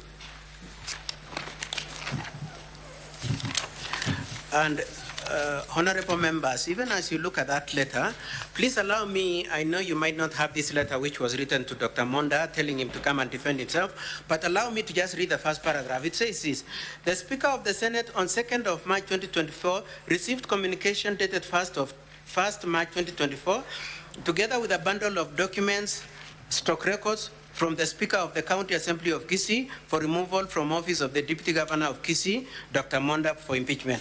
And then it is listed. Now, when you go to the second page of that document, then it says, sorry, it is in the first page. Item number 1, it says, a letter dated 1st of April. No, sorry, this one you do not, I'm just referring to the letter that was written to the Deputy Governor telling him to defend himself. And I'm saying in that letter, The writer of that letter from your Department of Legal Affairs introduces things that the Speaker of Kisii had not said anywhere. And amongst them is the letter from Degwa. And in that letter of Degwa now, we are meeting it in this assembly for the first time. They are saying a fair copy of an affidavit from Dennis. That we never saw. I'm looking at page 335 now. Yes, what is the issue, Senator Kavindu? I thought what is taking us through, we should be having copies so that we can follow with him. Because he's taking us through the process so that we can give a ruling. We should have the documents that is taking us through, Mr. Speaker. Very well, Honorable Senator. Council, yes. Again, kindly, as you make your opening statement, if you're referring to a document... Honorable members, I'm referring to page 3. To the volume and to the page. Yes, it is volume 1 of the Assembly's document. It is practically the last page. However, unfortunately, I have to cross-reference it with a letter that was written to Dr. Monda telling him to come and defend himself. So that letter is dated to Dr. 8th of Monda March. is contained in a different volume? Oh, it's not within your bundle of documents? It is not in any of the bundles, Mr. Speaker, sir. So can it be circulated, clerk? That's a document from the Senate, so can copies be done and yes, circulate? Yes, according to council, it emanated from the council. Yes, it emanated from the Senate. It emanated from the Senate. And it is a letter directly responding to the letter from the County Assembly forwarding the material that was used to impeach the Deputy Governor. And honorable members, all I'm saying is under the Rule 20, it says this.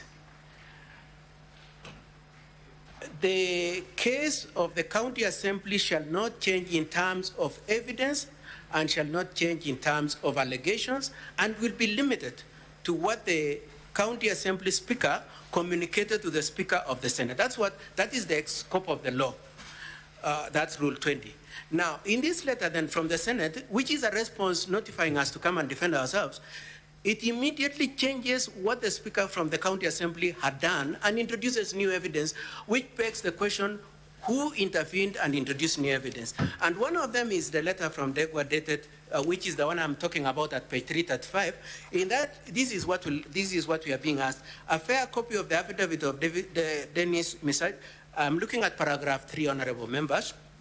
It says, a fair copy of the affidavit of Dennis Misiati, a flash disk containing video clips emanating from public participation, including the one I told you about Masimba. 3, an affidavit of Orenga Yenda saying I was manipulated on a land sale agreement, and 2 crucial protected witnesses. And Mr. Speaker, sir, the preliminary objection we are saying is expunge everything that was not communicated to you by the Speaker of the County Assembly as prescribed by Rule 20. Let the case be limited to the 5 counts plus what Benson says and exclude everything else that was not part of it, which is what I've just referred to, being those paragraph 14, 22, 23, 24, and 25 of the letter from your Directorate of Legal Affairs. I would just want to close by saying this, that if you constrained us to respond to some of these new things, including Agai, the flash disk and all this, you will be taking away our constitutional rights under Article 47 and Article 50 for fair hearing. We are entitled to at least 3 days notice at the assembly of the case we are supposed to face. We are seeing these things for the first time as we appear before you for purposes of defending ourselves. Mr. Speaker, sir, I want to beg you to please just allow me another 10 minutes, my colleagues, to just say something very briefly in support of my preliminary objection and opening address. Very kindly, Mr. Speaker, sir. 5 minutes. 5. Okay. 5. I will ask Mr. Ochoki first, and then my colleague, and I hope my friend Honorable Gerard Kett won't mind.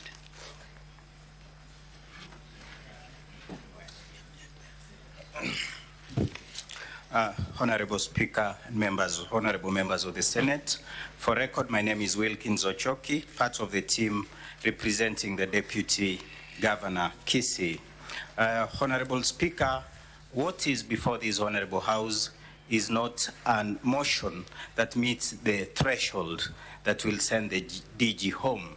Allow me very respectfully refer to this as nothing more like what we see in the Chinese martial arts movies. It's all fiction, Honorable Speaker. And my senior, Katwa Kigen, has referred you to Standing Order 88 of this Honorable House, which pursuant to that is referred, pursuant to Standing Order 88, Honorable Speaker, Rule 20 of the Rules of Procedure for Hearing and Determination of the Removal of either Governor or Deputy Governor was created, and that rule, as my seniors very well addressed you on, does not allow the County Assembly to bring in new evidence. Because of time limit, Honorable Speaker, allow me just say that what the County Assembly is doing is nothing more than a fishing expedition. The Hansard is clear that upon the Speaker of the County Assembly being asked whether the public participation documents are going to be used in the proceedings of the County Assembly, he was clear that there was nothing at all that was being used. Now you are being told that there are video clips that have been brought, witness statements that were not there. So, Honorable Speaker, I'll respectively just submit that the same ought to be disregarded. There was an application by my learned brothers that you expunge part of the affidavit of the Honorable Deputy Governor. Honorable Speaker, you'll notice that from precedent, this House has allowed governors and deputy governors that did not defend themselves in the county assemblies come here and defend themselves. In any case, the House needs to know the genesis of the problems in Kisii. What exactly is on trial? Because it's not common that the honorable members of the county assembly can wake one morning and determine that a deputy governor that was elected should just go home. So what we want to bring out, Honorable Speaker, is the genesis of the problem. And very briefly, Honorable Speaker, allow me just address preliminary point 2, because my senior, Mr. Kigen, has addressed one within a minute.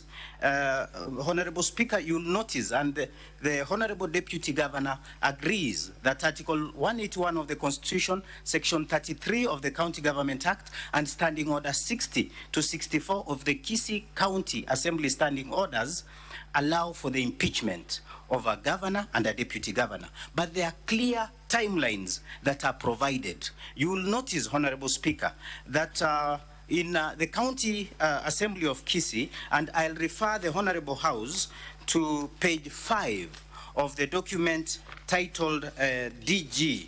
You will notice, Honorable Speaker, that at page 5 of that document of the bundle titled DG, there is a document titled Notice of Motion that is dated the 13th of February 2024. That document was the motion that was brought to the House by the Honorable Wycliffe Siocha. Somehow it mutated, and by the time it was being brought again to the House on 21st of February, we now had another document which starts at page 6 of that document titled DG. So that you'll get, Honorable Speaker, that the Deputy Governor was defending himself on two documents dated two different dates, and even then, based on the document in page 5 of the document that was received in the County Assembly on 13th of February, Honorable Speaker, the Standing Order 60 to 64 provides that that motion ought to have been heard within 10 days. Whereas we do not want to bring up substantial or procedural issues in this House, but you will consider and look at the timelines within which the County Assembly sat, and you will notice that they sat or determined that motion beyond the 10 days that is provided for in the Senate. And as we will explain, and you will notice that this is beyond the character of the DG. This is all politics. It's all about the hard questions, the tough questions that the DG is asking, that we promise to deliver to the people of Kisii County. We are not delivering. And upon asking those very simple questions, he is now being brought to you and you are being told, send him home. Thank you very much, Honorable Speaker. Allow us very, very kindly, because I believe I didn't take a lot of time, just bring Honorable Osoro, who's our colleague, to take 2 minutes only, just to finish up and give a final brief on our opening remarks, kindly. Senator Chirange, what is your intervention? Mr. Speaker, so that we dispense of this matter and also for posterity, because traditions and precedent are important, I raise under Article 75 on the conduct of state officers, Mr. Speaker, and I beg to read, and I shall be very quick. A state officer shall behave, whether in public, an official, in private life, or in association with other persons, in a manner that avoids any conflict between personal interests and public or official duties, compromising any public or official interest in favor of a personal interest. So, Speaker, I invite you also to look at our standing orders, just in quick succession of standing order number 252 on attendance before the National Assembly and reverse. So, Speaker, Mheshimiwa Silvanus Osoro is a member of Parliament of South Mugirango, where the Deputy Governor is facing impeachment allegations. Number 2 is the Majority Chief Whip in the National Assembly, Mr. Speaker. So my concern, in as much as I'm aware of Article 50, but you must interpret the Constitution, both Article 50 and Article 73, Mr. Speaker. I'm aware Deputy Governor Monda is allowed to have a legal representative of his own choice. Mr. Speaker, is it in order for my brother, Mheshimiwa Silvanus Osoro, the MP of South Mugirango, to appear on behalf of Robert Monda, the Deputy Governor? 1, because he's a state officer, and 2, of conflict of interest that he might send a mixed signals that he is a chief whip of the majority side in the National Assembly. And number 3, whether, looking at standing order 252, whether the procedure of ensuring him appears before the Senate, not only as an advocate, but also as a member of Parliament. Mr. McHugh, under Article 93, member of Parliament is both a senator and a member of National Assembly. Mr. Speaker, some of us who are learned friends would have wished to appear on behalf of either side. If we allow Honorable Osoro to appear, it means as a member of Parliament, as defined under Article 93 of the Constitution, we can also appear on behalf of either sides that are bringing impeachment motions, Mr. Speaker. And number 2, and finally, it is in the public domain, and this will be my conclusion, that the governor of Kisii, Mheshimiwa Simba Arati, and Honorable Silvanus Osoro have had a public altercation. Mr. Speaker, I beg that we should not use Senate as a playground of local politics of what is happening in Kisii, Mr. Speaker. Could it be Senator Osoro, Honorable Osoro, and Simba Governor Arati extending their playful political ground to the Republic of Senate, Mr. Speaker, where we are here only to listen to charges that have the basis of evidence and can stand the test of legal and constitutional and standing orders, Mr. Speaker. So I beg that you rule that Honorable Osoro should relinquish himself from representing Honorable Monda, go back to his house business in the National Assembly, and serve our party, the UDA and Kenya Kwanza majority national. He is the chief whip. We might lose some of the bills at the National Assembly, while Mheshimiwa Osoro is busy representing for personal, financial, gainful, and propelling his professional at the expense of the position that we gave him in the National Assembly, Mr. Speaker. So I beg your ruling, and Senator Osoro should go back to serve the people of South Migrango and members of National Assembly, Mr. Speaker, and allow this House to proceed. And I know Senior Counsel Katwa Kigen and the other retinue of colleague Leonard can do their job well, Mr. Speaker. So I request that on PO, let Mheshimiwa Osoro. There is no problem. They can still continue fighting with Governor Ratti in funerals in Kisii, but not in this House. I submit, Mr. Speaker, sir. Now, yes, Senator Boni. Thank you. I hope it's a new matter altogether, not related to what has already been raised. Mr. Speaker. Is it something new, Senator Boni? Yes. Proceed. It is new to the extent that he has raised 4 things upon which you should rule. Mr. Speaker, I'm inviting you again to consider ruling on a 5th thing, namely that whereas this is the Senate, but in this chamber this morning and for the next 2 days, Mr. Speaker, we have converted ourselves into a trial chamber. And therefore, Mr. Speaker, any member of parliament seated in this chamber is seated here as a judge to what's going on. Mr. Speaker, the invitation I'm asking you to make is that if you allow the Honorable Osoro to then sit in this house and do something other than what a member of parliament is supposed to do in a trial chamber, is it not, Mr. Speaker, tantamount to having a sitting of the High Court, for example, where a judge who would have sat on that matter then jumps and becomes an advocate in the same court, Mr. Speaker. And Mr. Speaker, because we are now going to be setting a precedent, we request you to consider this issue long and hard, because we have some very eminent lawyers in the National Assembly and this Parliament who will then start abusing this to the extent that it will be the disadvantage to the impeachment process. I thank you. Senator Sifuna.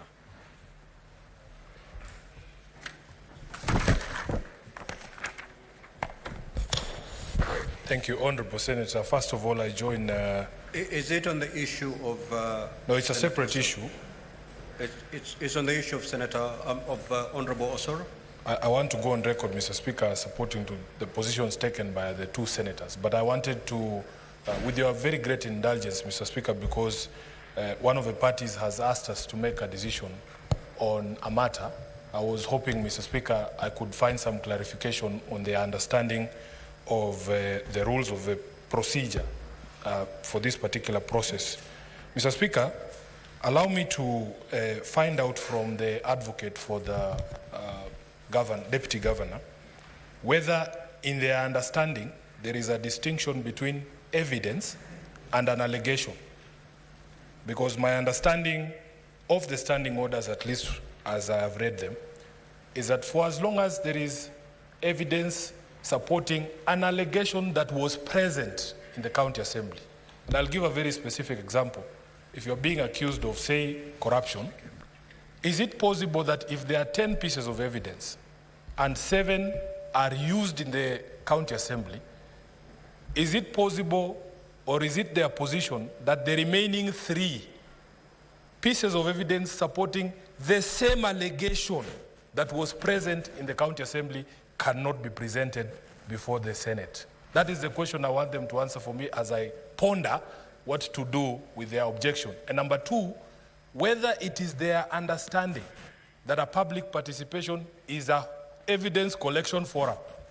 Because in my view, Mr. Speaker, when you go for public participation, you are presenting the case against the deputy governor as framed in the county assembly for the public to engage with that case. So that if I'm being accused of corruption, and that is what goes to public participation, is it possible that other people, upon hearing those allegations, might also say, I was also a victim? And then what in their understanding are we supposed to do with that material? I thank you, Mr. Speaker. Council.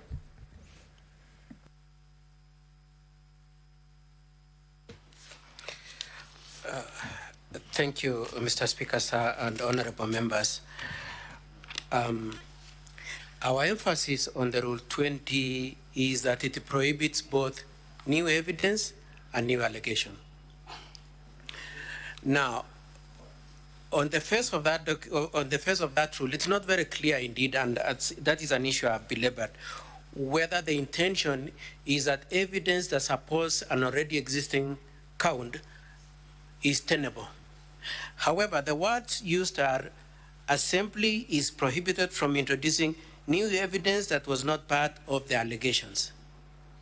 So that if there is an allegation already in place and evidence was already adduced to support that allegation, you cannot bring new evidence in addition to what was canvassed at the assembly. That's my understanding.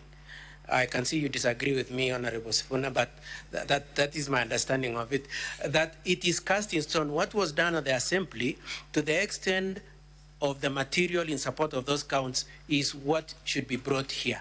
Because then the inverse argument, honorable members. Council, I think you've made your point. Yes, and then there was a second limb of what he was asking, what becomes of public participation. Public participation in itself is a wild animal. You wouldn't know what will come from public participation. But it is my position that if in the public participation somebody were to say that indeed I have been a victim of corruption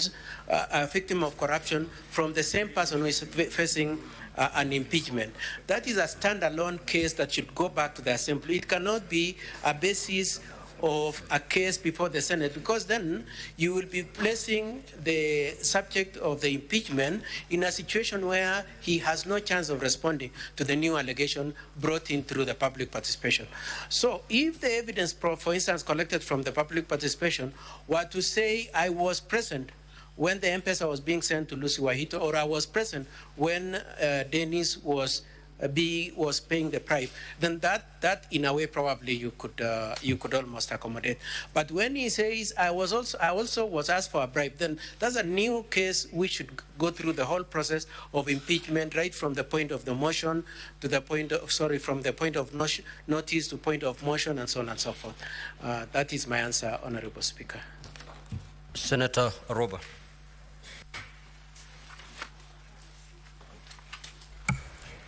Thank you, Mr. Speaker.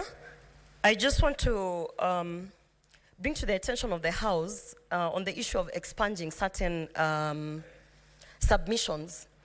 Mr. Speaker, I think it is imperative that we understand that the individual, when I look at some of the submissions and where we are being pulled towards in terms of, for instance, the reference on page 56, where we are told that we have to listen to certain issues that have been submitted with regards to the governor's wife, Mr. Speaker. As you have seen, and we have all seen previously, we have really tried as a Senate to stay away from the issue of the office of the First Lady or the First Gentleman, Mr. Speaker. And more often than not, including in these submissions that I have had being discussed in terms of being expunged, more often than not, it is a way of digressing this House from actually focusing on the charges, Mr. Speaker. The charges that are before us are 4. They are of gross violation, abuse of office, gross misconduct, and crimes under the national law. None of these charges, Mr. Speaker, are directing us to the wife of the governor. Mr. Speaker, so as you make that ruling, I implore you, Mr. Speaker, that you understand that this issue of the office of the First Lady and the First Gentleman is often being used to bring non-issues to this House, Mr. Speaker. So I want to point out to both parties that, first of all, the governor's wife is not going to appear before us. So therefore, we should, it is not forming part of this impeachment. And so therefore, Mr. Speaker, if you can guide that we do not reduce the House into a House that is going to discuss matters of patriarchy or feminism, or the issue of the first office or not the first office. The person who is here is the deputy governor, and we should limit our discussions on whether this particular impeachment has weight to impeach a deputy governor, and leave away the issues of or trying to bring about the spouse of the governor or any other person in this impeachment. Thank you, Mr. Speaker. Senator Ledama. Thank you, Mr. Speaker. Mr. Speaker, I want to bring to your attention Rule 30. You have less than 2 minutes. Okay. And Rule 23. Okay. Rule 20. Okay. Thank you, Mr. Speaker. Mr. Speaker, I was trying to make sense of what the two parties, the Assembly and also the Deputy Governor, were trying to allege in terms of the introductions of new evidence.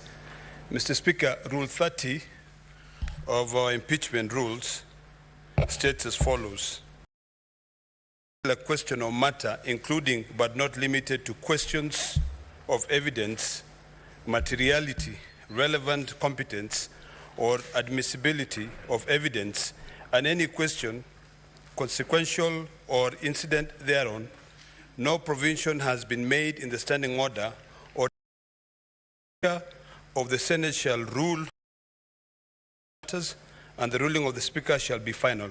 Mr. Speaker, the reason why I stood up is because of the parity of the evidence.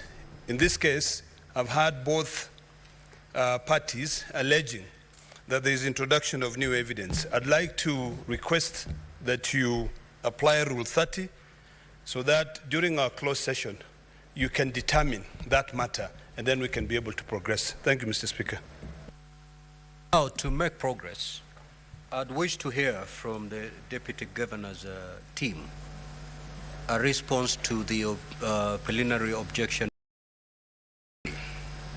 and also I'd wish to hear a response from the County Assembly on the preliminary objection by the Senator Fernandi. Proceed. Proceed. I'll come to you. Okay. Honorable Senators, I'm informed that the Senator for Kisii cannot hear me because you're making noise. Kindly be silent. Proceed. Mr. Speaker, sir, my understanding is that you're inviting me to respond to Honorable Ladema's point in reference to Rule 30. Oh, okay. For Nandi, who raised the preliminary objection opposing the appearance of Honorable Osoro. Question is that this Honorable Senate and the National Assembly are different functions. Number two, the impeachment jurisdiction that you're exercising today is not a function that is exercised at National Assembly. And for that reason, there is no conflict in Honorable Osoro appearing here, considering that there would be no occasion and no situation where we would have to influence or contribute to the question of whether the impeachment can proceed or not. I would also want to identify myself with the submissions by Honorable Kalwale and say, up to the last minute we were together in the sense that if you are sitting already as judges, then we know that your members have appeared before court and conducted proceedings there. And insofar as therefore you're sitting as a court, then Honorable Osoro, for as long as he's not a member of this Senate, can participate the same way your other members have been able to make contribution in the court pressings. I pray that you allow Dr. Monda to enjoy the services of an advocate of his choice. Thank you, Mr. Speaker, sir.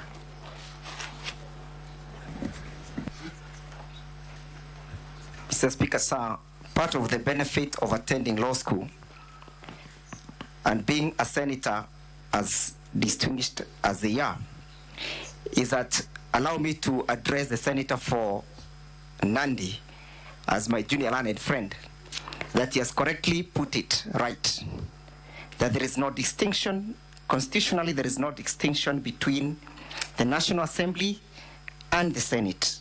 Pursuant to Article 93, there is established a Parliament of Kenya which shall consist of the National Assembly and the Senate. And as such, my learned friend Mr. Osoro, with all due respect, cannot then behave like a ping pong. He cannot have his bread and eat it.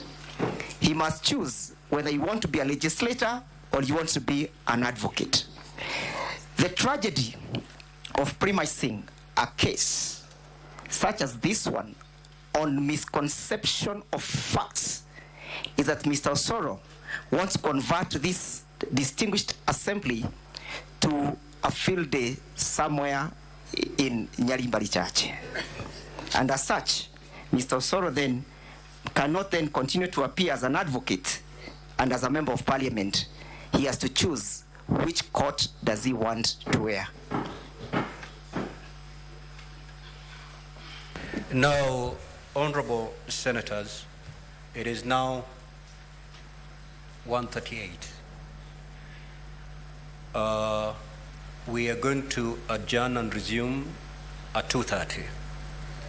I'll be delivering my ruling at 2:30 before we proceed with evidence by the County Assembly. Now, the issues that have been raised that require my determination are: one, whether we should allow to summon Hagai, a request, an application that has been made by the County Assembly. Two, whether to expunge certain paragraphs for being irrelevant as submitted by the County Assembly, whether to expunge certain paragraphs and documents for, one, introducing new evidence and material as submitted by the Deputy Governor, and secondly, whether the documents as submitted by the County Assembly of Kisii did violate a mandatory rule that required the County Assembly to deliberate on this matter within 10 days. It is the submission of the Deputy Governor that the County Assembly of Kisii violated that rule by sitting outside the 10 days. That's a matter that I will rule on. And lastly, whether Honorable Osoro can appear for and on behalf of the Deputy Governor. So those are the issues that we will rule before we proceed to take evidence from the County Assembly. So, yes, Council? Mr. Speaker, sir, I'm just seeking for your guidance, and I can read the mood of the House, is whether on that particular issue of 10 days, whether we could be given an opportunity to respond to the same because of an allegation as against our client. Well, I gave you that opportunity to respond, and you chose not to. You invited me to respond to the question of Mr. Osoro. But I leave it to the Senate, I believe. Yeah, just leave it to us. The Senate is wise enough. Yes, Senator Sifuna. Speaker, I wanted further clarification because we are all seated here as judges, and I hold the position that these are decisions that are to be taken by the House. At what point do we input as the judges before you render your decision? Because I am hoping that it is not the decision of the Speaker, it is going to be the decision of the House. I think, Honorable Sifuna, kindly arm yourself with the standing orders. All right, pick one of them. Pick one of them and read Rule 30.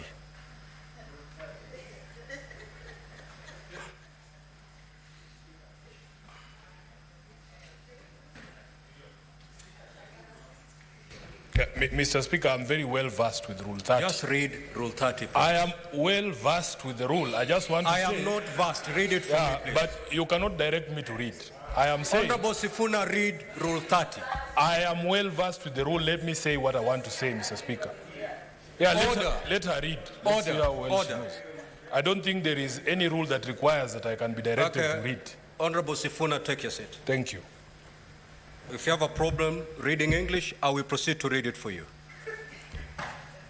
Where a particular question or matter, including but not limited to questions of evidence, materiality, relevance, competence, or admissibility of evidence, and any questions consequential or incidental thereto, no provision has been made in the standing orders or in these rules. The Speaker of the Senate shall rule on the question or matter, and the ruling of the Speaker shall be final. I have not given you the floor, Senator Sifuna. I have not given you the floor. So, honorable senators, please be upstanding.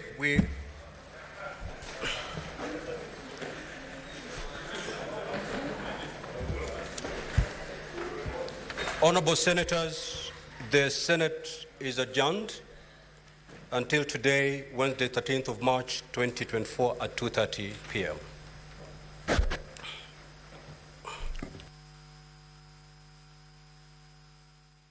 Well, the Speaker of the Senate, Honorable Amason Jeffakingi,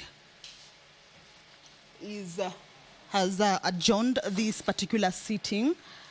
Remember, that is until 2:30 p.m. when the House shall resume for the continuation of the impeachment motion on the hearing and determination of the proposed removal from office by impeachment of Honorable Dr. Robert Monda. This is the Deputy Governor of Kisii County. Earlier on, the House listened to the opening statements on behalf of the County Assembly, and also listened to the opening statements and remarks on behalf of the Deputy Governor's side, and also preliminary objections from both sides. Before the break, there were issues that had been raised by the members of the Senate, issues that the Speaker has ruled that he will, or rather has directed that he will be making a ruling on them once the House resumes at 2:30. So we will be back with these proceedings of the Senate this day at 2:30. But for now, allow me to hand you over back to our KBC studios for our lunchtime news bulletin. My name is Kamche Menza. I hand it back to the broadcasting house. Good afternoon.